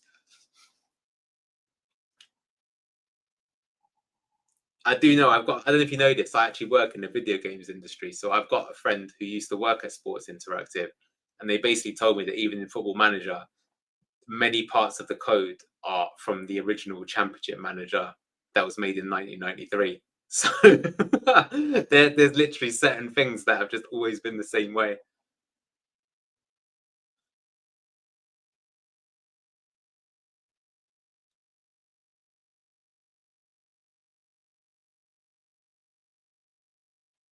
Well, I've got to say, finally, Ipswich have actually started to look like they're a team here. I actually think it's Birmingham who need to make a sub or two just to, like, they're lacking the outball right now. And I would say that Birmingham, first half, they look very good defensively, but not convinced that they, if they have to just like ride out pressure, they'll be able to handle it. Oh, Nathan Broadhead. We thought he was Wrexham bound, but maybe he's going to make one last contribution for the Tractor Boys.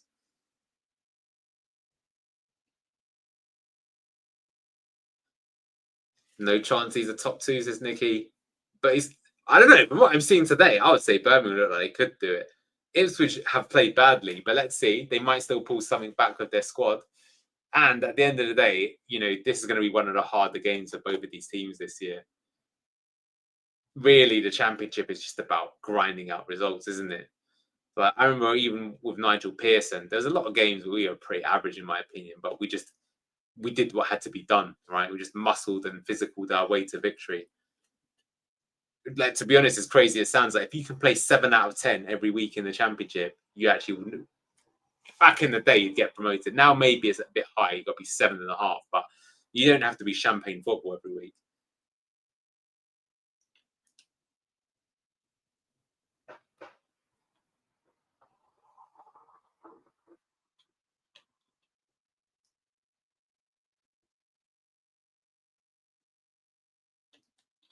Here come the attacking Saabs.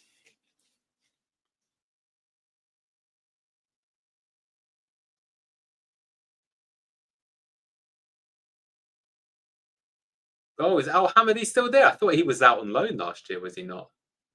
Yeah, Birmingham looking a little tired. That's what I mean, Boho. It's because they were riding off like the momentum and the crowd giving them a lift, they got that goal. But it's hilarious. As soon as they got that goal, they had relief, and now they've completely. I mean, to be honest, now they look properly second best. They need to get some more energy and legs in their midfield. I'm not sure who they've got in central mid, but yeah, it could be 7.5 million down the drain if Porter gets injured. But I'm guessing they're going to sell Mari Hutchinson, so they'll probably have plenty of money back there. Oh, really? Okay. How come, Grizzly, you guys haven't signed a striker? I just always assumed after you would sell. Do you know what? I honestly thought after you sold the lap, I know he's from your rivals, but I thought you guys would buy Josh Sargent. To be honest. I suppose you're going to get Chuba Apcom.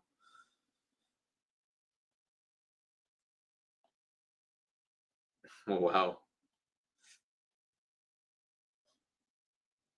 Yeah, Brum will have to have good squad depth to keep the pressing up all season. And you know what, Bidles? That is going to apply to Leicester as well.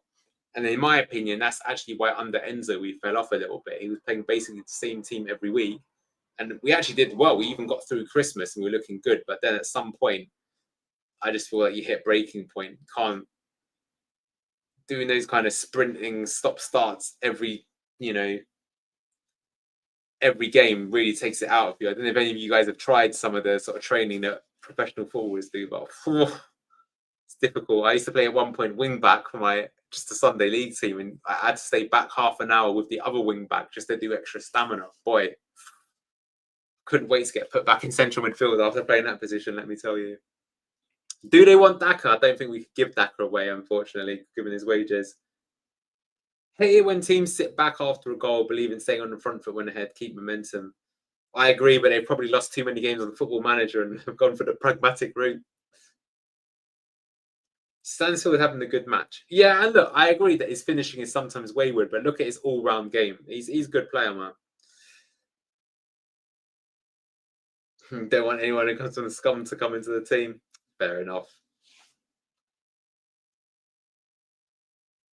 When's the last time someone transferred from Norwich to Ipswich or vice versa? I'm interested, actually. Also, does anyone know how well Gabriel Sara did after he left Norwich? Because he was linked to us a few times. He looked a good player to me.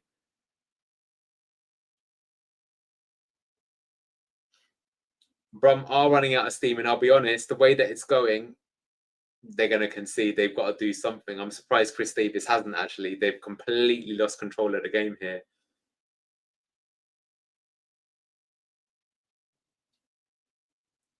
More legs in the middle. Liam Gibbs from 2 seasons ago left the Ipswich Academy set up to play for Norwich. Interesting. Ragsy Kyogo against Thomas. Well, hopefully it'll be Justin instead. But yeah, I know what you mean.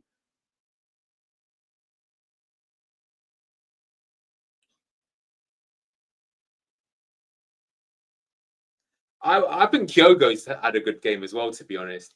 Like, you're playing that almost false 9 position. And for a short guy, the amount of hard work he's done, keeps hold of the ball, constant menace, gets him up the pitch. Very good signing, it looks like to me.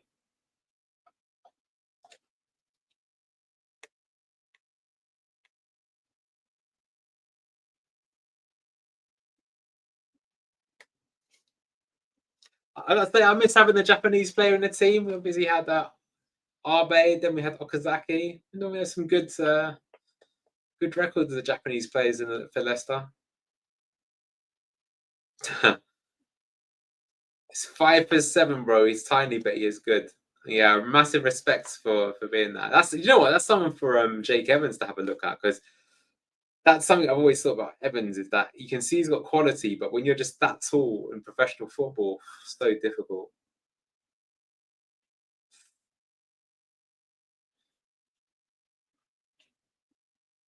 I've just seen Alex Cochrane try and have a cheeky shot from my stream. I think that's a bit outrageous to try that. Tell you what, guys in chat, now we've seen all these transfers, who would you say is like the most underrated signing that you've seen anyone have in the Championship so far? I think a lot of people are going for Irakunda from Bayern Munich to Watford. I got to say, that does look quite impressive. But who else? Because you can't say, for example, Furuhashi, because that's like a Japanese international with like 30-odd goals. That's not underrated, in my opinion. But give me a signing that you think has gone under the radar, but you're like, wow, that's actually a very good signing.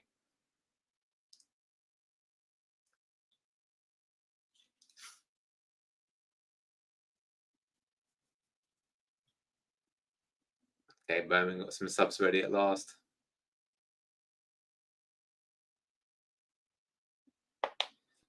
Yeah, Irakunda. Windass to Wrexham on free. Do you know what, Michael? That's actually a very good shout. Oh, Kwame Poku to QPR. Peterborough legend. Could be. Danny Ward to Wrexham. Woo!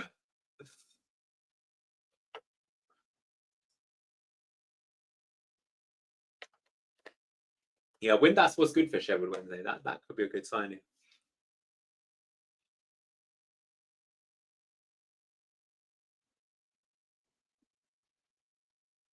I think there have been some good loan signings from the Premier League downwards. I'm interested to see what happens. Derby have signed them. I forget what his name is. A good CDM from Crystal Palace, quite highly rated in.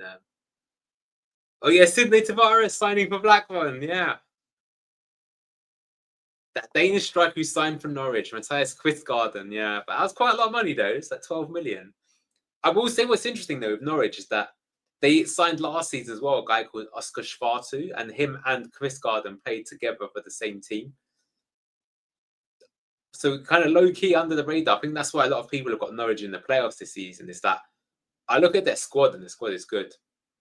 Owen Beck to Derby from Liverpool. That's a very good shout, Michael. Good player, him. Although I do wonder what he's thinking, Owen Beck, right? You just seen Kirkhead's been signed for the first team, who's I think might even be younger than you. And he signed a new contract. It's like, don't see you getting into the first team for a while, mate.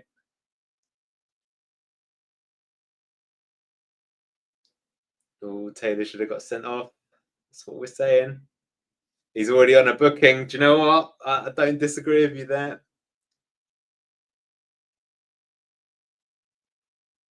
Oh, they're taking Kyogo off. Oh, look at that. He's getting a standing ovation on his debut. Not surprised. Worked his absolute bollocks off.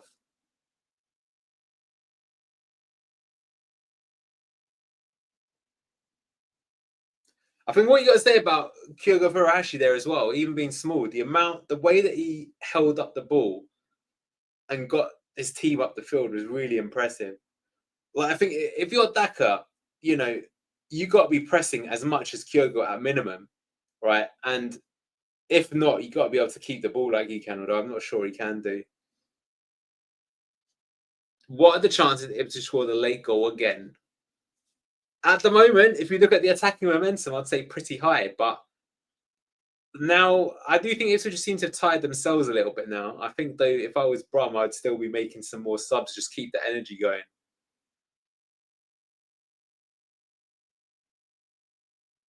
In fact, I got to say, guys, it's always confusing me. When you got 5 subs, right, and you're playing like this high-pressing style, just make all 5 subs. Just keep the press going. That's really what's doing, right, your system. Yeah, how is Hurst still on the pitch? I can't remember Hurst even touching one. There you go. Grizzly called it. He said that Al Hamadi would come on. Here he comes. He was probably already on in your guys' stream. Sorry. Wrexham could have Lewis Kumas on loan if they wanted. I don't think Parkinson likes bringing in loans. You have to do it at the champ. That's mental if they haven't done that. Yeah, Dux to Brom could be signing in the season. Well, it's funny. I mean, now Kyogo, he might not even get a game, but I do still think for the amount of money paid, they're probably giving him good wages. But you kind of wonder, should Leicester have gone for a signing like that? Don't know. Yeah, with 5 subs, just press to death. Man, that's kind of why I believe. Just because it's so important, right? It's like you're actually, as weird as it sounds, by pressing to death, you're defending better than just sitting back and holding the ball. As you say, be proactive, force it in, get that second or third, and it's game over. Yeah, that's what we did as well last time in the championship. We made 3 subs at 60 minutes, and then the other 2 if players just got tired. Yeah, because what I can say as well is that, like, you know, that they wear the sports bra things, right? So that's telling you players BPM, the energy levels, all this stuff. So you can literally see on the dashboard, which they use on like their iPads when they're watching a match, and you can literally see if a player's hit their red zone, or in professional football they're getting close to hitting it. Right, that's when they make the sub. And so, yeah, I feel like people see it, but because they're emotional when they watch the game, they don't want to make it. But sometimes I think you've got to be a bit like emotionless about it, right? And just treat it like science. What's the feeling now, though, guys? Do you think that Birmingham can see this one out, or do you think Ipswich are going to get an equaliser?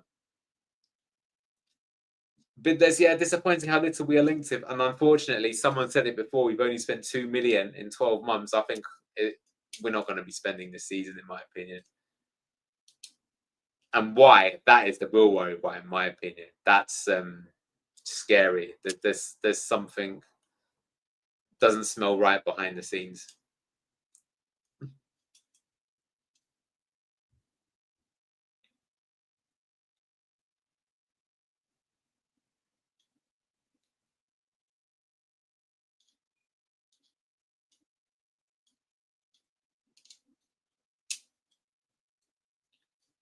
What do you guys reckon will be the result between Southampton and Wrexham? I'm not going to be able to see that game, but you know what? I would like to, but I'm busy.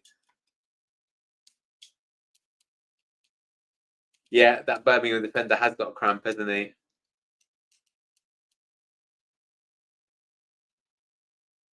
Lyndon Dykes. 2-0 to Saints. Is the Championship getting worse? Promoted teams to Premiership really struggling, and teams promoted from League On straight often going to the promotion push. That's a really good question, Cameron. I actually don't think it's getting worse, but it depends on what your definition is, right? Because what is clearly happening, and it's pretty understandable, is that there's the wealth disparity between the Premier League and the Championship is ridiculous. Whereas there isn't maybe that big a difference between the Championship and League One. So, yeah, I mean, we keep saying, right, if a team in the Premier League is spending £30 million on a squad player, like, as stupid as it is, right, and we all know how retarded the signing this was, but Leicester City last year literally spent £20 million on Oliver Skipp, right, who didn't start more than 5 games, and they signed him that, right? And that is more than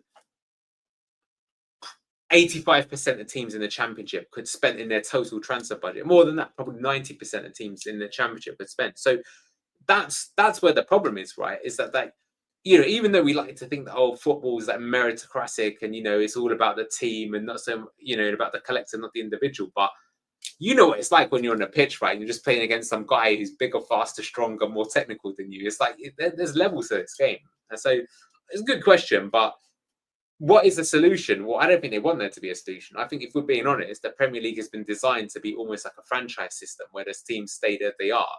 And that's why, as was mentioned earlier, getting relegated from Leicester is the worst mistake ever made. They needed to do whatever they could to stay up. And that meant sacking Brendan Rodgers. And they didn't do it. They chickened out. And big problems. Yeah, something is not right, Neil. We could always be playing catch up on all the overspending and wages we've done. It's got to be that, if not worse. If not, they're relying on Leicester to bail out King Power. It wouldn't surprise me if that's going on, to be honest. Like, I don't know if did you guys see big, strong Leicester Boys podcast when they were basically saying Russell Martin asked them and they said the club is up for sale, but they don't know if it'll be sold or not. I mean, says it all. Well, I can't believe Lyndon Dykes is playing for Birmingham. That's interesting. And I've seen Damari Gray go off, and I didn't even know he was on the pitch, other than that free kick.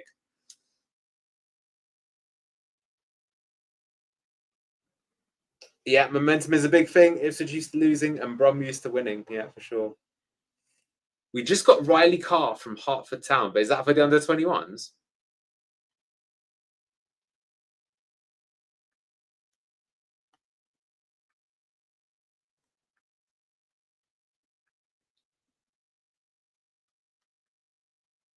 Yeah, most likely for the under-21s.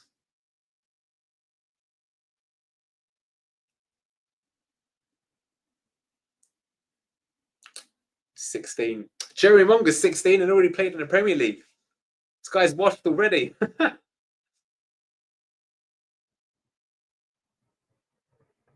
don't know if you guys saw this, but Esteval scored for Chelsea earlier. Quite interested to see how he gets on, because he looks amazing in South America now. I know, obviously, not every player in South America does well. Like Endrick at Real Madrid, I'm surprised he's not seen any action at all. But then neither has Arda Güler, and I think Arda Güler looks. I genuinely think if Arda Güler played for any other team, he'd be one of the best players in Europe right now.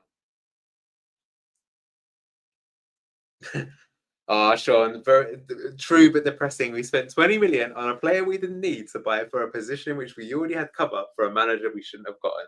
100%.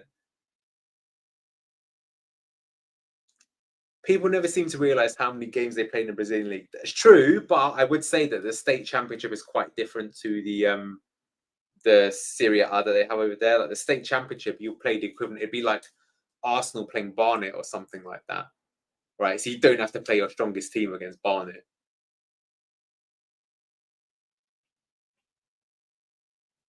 Arda Güler reminds me of Cole Palmer at Man City. Yeah, so I mean, like a super talented player that's not featuring.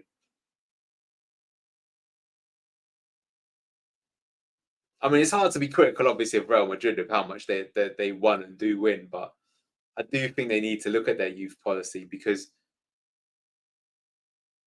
like, I look at Odegaard as well, right? He was at Real Madrid, and they've ballsed up not giving him enough first team football. And then they loaned him off to Sociedad, and then he's ended up going to Arsenal and being like a really good player.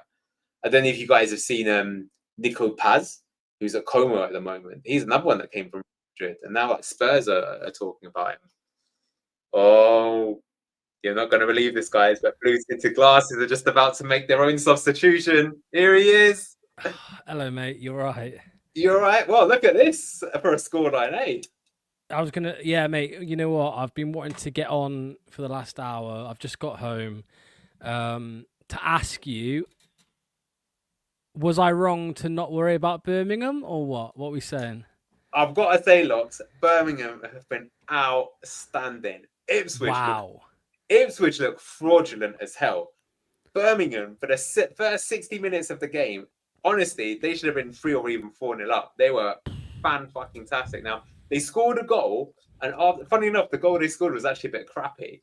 But after they scored, they've sort of done that sort of retreat back into their shell thing. But it's not like it's wave after wave of Ipswich pressure, and actually Birmingham made subs themselves. But honestly, if you're looking at this game right now, and you said which one of these teams is the one that's going to be probably champions, and which is the one that's just come up from League One, I would think the team in red is the one that's just come up, and the ones in blue look like the champions. Whether or not they can do it every week, I don't know. But honestly, and what I'd say is that, like obviously Chris Davies was under Brendan Rodgers. This is very similar to how Leicester played in that first season under Brendan Rodgers. They're playing nice passing triangles. They are taking a bit of risk at time. Oh shit! Look at this. I don't know if you're watching the match right now. I'm not. No. I'm not. Okay. I'm just looking at the match stats here. So okay. So, yeah. Wow. The stats now won't tell it, right? But I would say for like the entirety of the first half, it was like 70% possession to Birmingham. What basically happened, Aaron's bang on, is Ipswich have been poor, but I think, right, is that Birmingham made them poor. And they made them poor because Birmingham pressed the bejesus out of them. And Ipswich, who normally play that pressing game. And, the thing with Ipswich is that, like, even if they're to lose this game, you would think that, I think if Leicester play this game, right, it's going to be at minimum kind of 50-50 possession, right? Yeah. And you're going to feel that quality even if they lose. But I think the shocking thing right now is if you're looking at this game, I'm not really feeling that quality from Ipswich. Like, there isn't really... But are you feeling it from Birmingham? Honestly, yes. There's quality there. Do you think they'd give us a good game if we play tomorrow? Yeah, big time. Big time.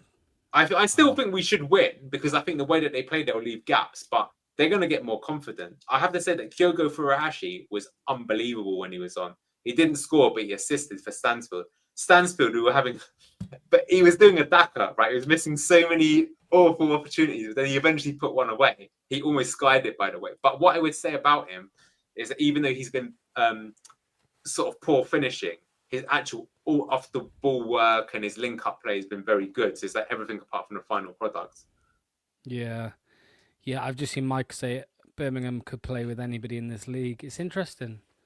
Yeah. Now, whether or not they can do that consistently in every game, but what I would say to give them credit, right, is that sometimes that this is what happened with us against Southampton, right? Is that when you are a team where normally teams park the bus against you, and then you play against a team that theirs opens up, you can actually thrash them, right? But what's interesting in this game is that, like, Ipswich have actually not really attacked them. It's not like they've left massive gaps in. It's not like, Birmingham won, but actually Ipswich made all the chances and they just hit them on the break. It's the opposite. It's Birmingham basically controlled this game from start to finish. This is just a random question. What was the delay like between the score up there. I'm on the 89th minute, and the real game is on the 91st. Yeah. But I mean, what was the gap between you seeing the goal but it changing up here on the scoreboard? About the same, to be honest with you. Okay, good. About a minute and a bit, yeah. Yeah. But that's because the stream that I'm using is like notorious. Like, do you know sometimes when on a stream you have to refresh it every now and again, or it lags? This stream has been faultless from minute one, but the price that you pay is you're living in the past. You're yesterday's man. So yeah, I feel a bit embarrassed with chat. Is that sometimes I'm saying something, they're like, "Bro, you're like 90 seconds in the past." But at least I'm not lagging. That's my. We should have some good times with the Leicester, because I think we'll be using Fox's hub, so that should be pretty bang on. But yeah, I've got the game on now. I've got the game on now. So do you know what, Tony? I think you're bang on here. This is what I was thinking as well. Why I don't know why people were boshing off so much over them. They were not particularly good. Now, I'm not saying we're particularly good either, but it's like the way that people are going on about like points records and stuff like that. It's like, come on, bro. Yeah, I saw a YouTube video earlier. Game up until December, did they not, in the Premier League? Well, there was an Ipswich fan on YouTube who uploaded a video that said, "Is this the greatest team to ever play in the Championship?" Yeah, that was Alfie from here at HITC. Oh, was it? Okay. Proper baiting, yeah. We were laughing at that hard. I was like, okay, now. But I mean, people are just doing it for the clickbait. They know that the rageful Leicester supporters, i.e., us, just gonna 8-minute stoppage time. Where's that come from? Wow. Well, we know from the last time we were in the Championship, mate. This is not Fergie time. This is Ipswich time. They scored a lot of goals. Yeah. They tend to get Grizzly. How much have you paid off the ref to get this much injury time? Where's it come from, lad? I was going to say, mate, though, it's like, it's not a surprise, really, is it? Because St Andrews is a good place, a good atmosphere. They'll be up for it, under the lights, first game of the season, at home. Do you know what I mean? In that sense, you expected Birmingham to turn up. Looks like Ipswich might get the equaliser after all. Oh, don't say anything in the chat. Don't say anything in the chat. Now, they're watching the game live, so clearly Birmingham fucked it up all the way. Lyndon Dykes did indeed shithouse it, but he shithoused it in the wrong way. Have you seen it? Have you seen it yet? No, I haven't. I'm living in the past, so I'm about to see it. I think it. in about 30 seconds time, I imagine. Yeah, I'm using that one. They're quite good nowadays. You know, Fower News. They're pretty good. Oh yeah. Put the link in. I'll check it out. Yeah, I've just put it in. What were we just saying, mate? Ipswich time. This is Ipswich time.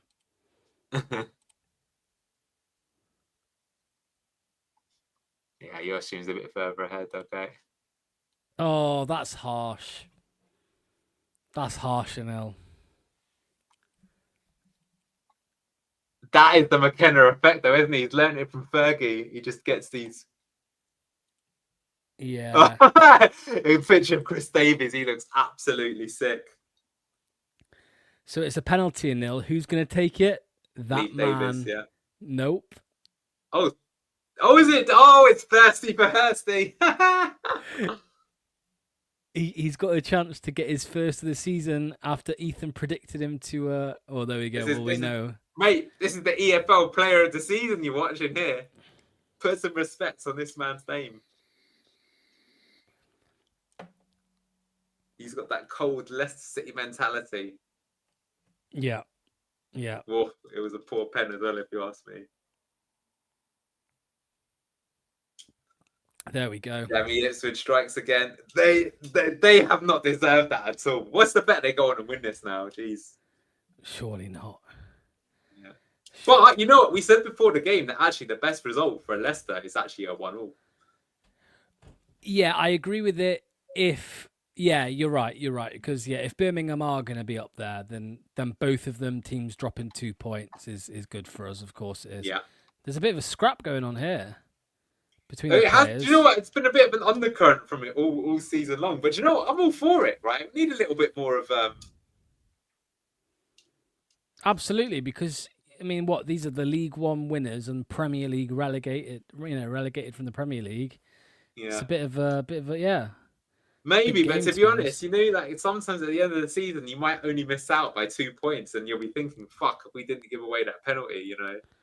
See, that's the Yeah, it's type of been thing I scrappy think. since kickoff. I agree with Michael. There's definitely been a little bit of an undercurrent. And by the way, you forget these refs in the Championship are fucking terrible logs. Yes, I agree. And that's saying something when you watch the Premier League every week, because they're fucking crap in there as well. Something has to be done about it, because they ruin the spectacle. You'd think if you're a Premier League, like, given how much footballers get paid, I'd be paying referees like fucking 200 grand a year. Just in return, you just have to be fucking amazing, not terrible. Yeah, I was going to say to you, mate, because I think that penalty would have been overruled with VAR. Yeah, with VAR.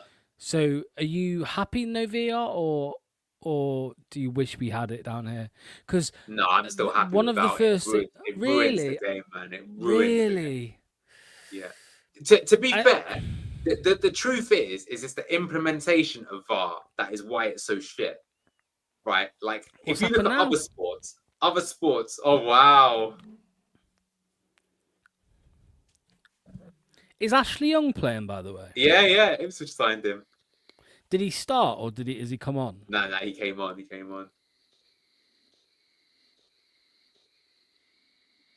What the problem is, Lux, is that in the Premier League is that when you use VAR, you're spending like 8 minutes to check if a goal went in. That's complete shit.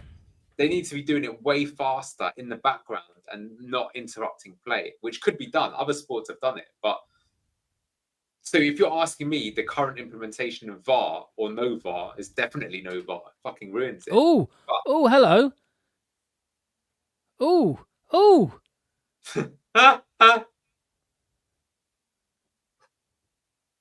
Good. Oh, it was a replay. Sorry, it was a replay. It was a replay. Yeah. What happened earlier. Fan joining in the fight. Yeah. Yeah, Ragsy, I agree with you, mate. VAR was brought in because referees were too incompetent. If they did their jobs, we get no disruptions in the game. Yeah. I mean, this is what we always say, right? Even with VAR, the technology isn't the problem. It's the people still making the decisions, right? Yeah. All the technology does is gives them a replay, and the same incompetent. Or more indecision. Or do you know what's shocking as well? Is you get so many where you're just like, it's supposed to be for a clear and obvious error, and it isn't. Or they just do it for some stupid things sometimes. Well, like I say, I mean, on paper, I don't know. It always feels like it'd be like conspiracy theories. They introduced it so people could say, "I see, you wanted it and it was shit. So now we're going to go back to the old system." I honestly think there could be an element of that around there. Oh, Chris Davis looks well upset. Just off a very small sample size, which is 98 minutes. Do you expect Birmingham to be up there fighting for top 2 all season, or do you think they'll be, playoffs? What do you think? How good do you think? Yeah, do you know what? I would say honestly, yes. Okay. Fighting because for top looking 2, at how Southampton played last season compared to how Birmingham played here, they look better than that.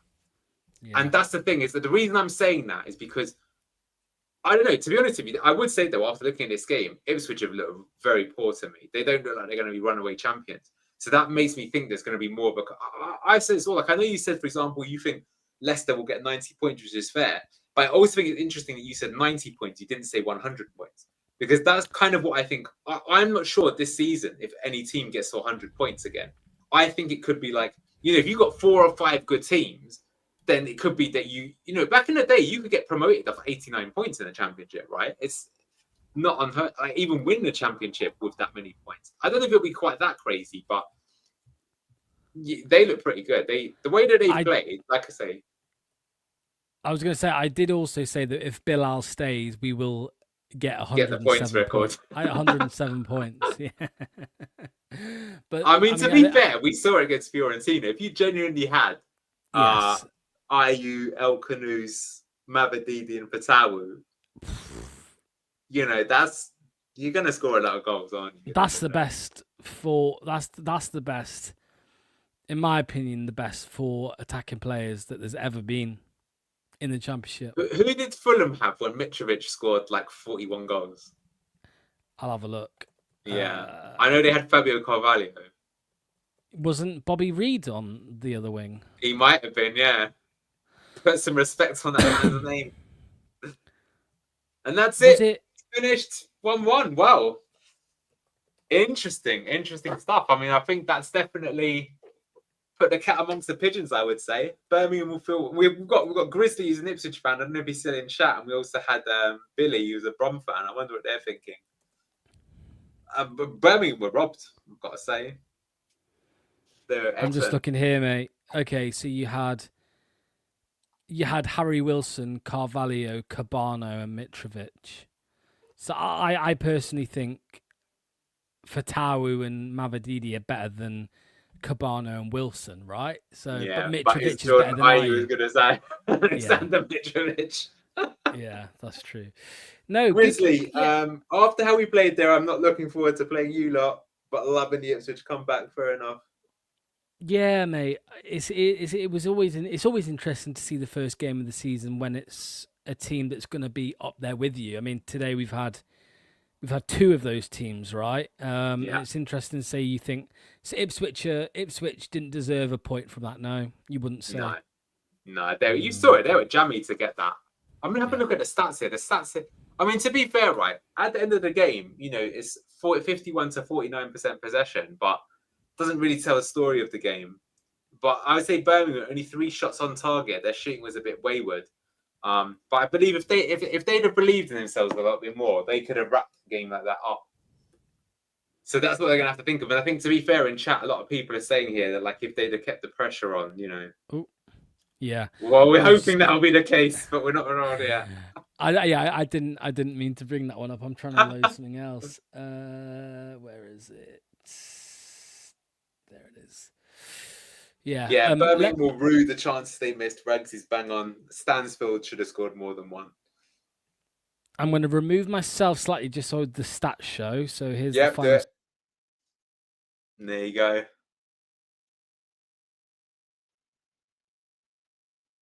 So yeah, there we go. And we haven't got an instant reaction for Ipswich.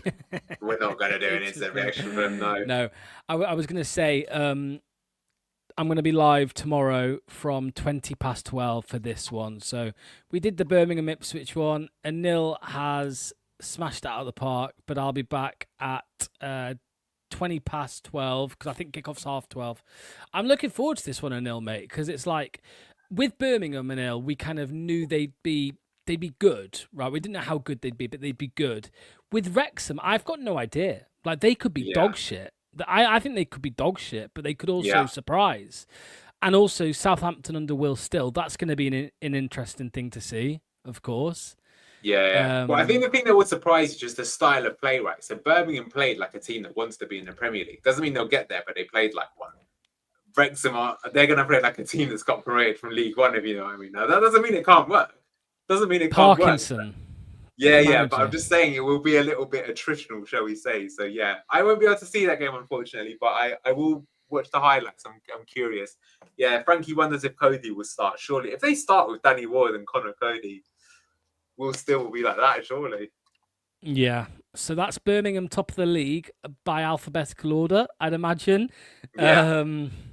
So on 1 point, but I mean, I know it's so. I mean, it's when I say it's so early in it's literally fucking game week 1. But Manny said it yesterday. He said that if Ipswich and Birmingham draw, and we win our first game, which we expect us to do, we've already clawed back 2 points of a 9-point deduction. Exactly. That's what we could do. Well, that remains to be seen. But I mean, it does go to show that we've got a fairly easy start on paper. We've got to take advantage of it. But yeah, for sure. I mean, imagine that we do. We just, given the mess that Wednesday are in, and we thrashed them, we beat them 4-0 or something like that, and we're top of the league of good goal difference. We've got good confidence.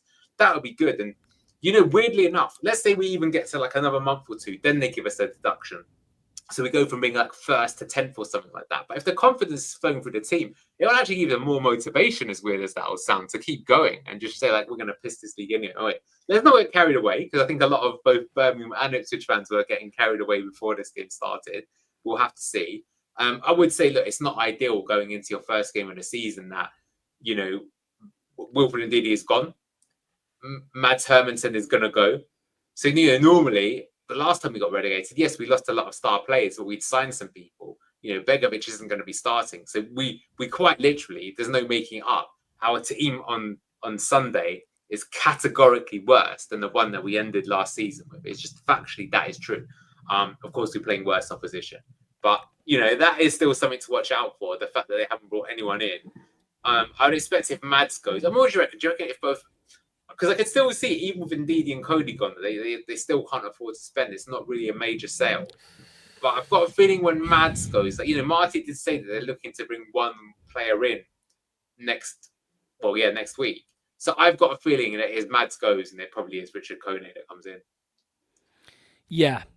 I think majority of fans are ill. Let's say the squad stayed exactly as it is, plus Kone. Yeah. So Hermanson, I'm including out on that. I think most fans would be okay with that. They'd be fairly pleased because although in the Premier League we didn't really like him too much because of his inconsistency, I said it the other day on the show. I don't know if it was you or if it was somebody else who said, really? Bouba Samari at this level, mate, I'm telling you. Oh, no, he'll piss it, yeah. I want to see it. I really want to see it. Bouba Samari in the Championship. And I think that will be the starting double pivot, by the way. I think it will be Skip and Sumari like it was in the Fiorentina game. Yeah. So it's exciting to see that, I suppose. If anything, mate, we've got more change this season than we did last season, which is mad because when we got promoted, you do tend to stick with majority of the same players. Yeah. This season, it's going to be good to see Oliver Skip start some games, see how he's like at this level. We're going to see more of Jeremy Monga, Ben Nelson, Caleb. You know what I mean? So I'm excited. I'm excited to see it, and I do think we're going to piss the league. To be honest, when I say piss the league, I don't mean win it. Although to be honest, if we didn't have a deduction, I probably would tip us to win it. Well, that's exactly what I was going to say. That's why I think these people that are predicting Leicester to finish 14 are fucking smoking crack. It's like, unless they give us a 25-point deduction or something like that, how is that going to happen? Anyway, the second tier said 7th without a deduction. I know. We're just proper rage thing on these to do that. Yep. There we go. Yeah, just leave it there. Thank you for joining us. Stephen is back. Tune in tomorrow. Locks is doing the watch along. But let's talk about the real big deal. What is the real big deal this weekend? What? It's on Sunday? Yeah. Yes. Yeah. Live on Sunday from to be fair, I'll probably start early because it's the first game of the season. So kickoffs are 4:30. I'll be probably live from 4:00. So starting from 4:00 on Sunday, match day live all the way through. And we're going to have the return of match ratings, which will be fun. It's already ready. We could have the first ever Oliver Skip 10 rating. Could you imagine? But no, it'll be a good. That. Yeah, it will be a good weekend. It'll be a good weekend of football. But yes, like you said, starting with Wrexham, I'll be live from about 15:15. Something like that, 15:20, 12 tomorrow, and then the big one on Sunday, Sheffield Wednesday. Yeah. All right, guys. Thank you for joining us. This has been Blue Tinted Glasses. Take care, and we will see you soon. Bye-bye. Massive thank you to today's sponsor, Match Bingo. Over 200 grand has been paid out to players so far by taking sports betting, football, and bingo and combining them into one amazing app. Make sure to get your bingo card for any Leicester City game in the upcoming season. Click that link in the description or via the QR code on screen.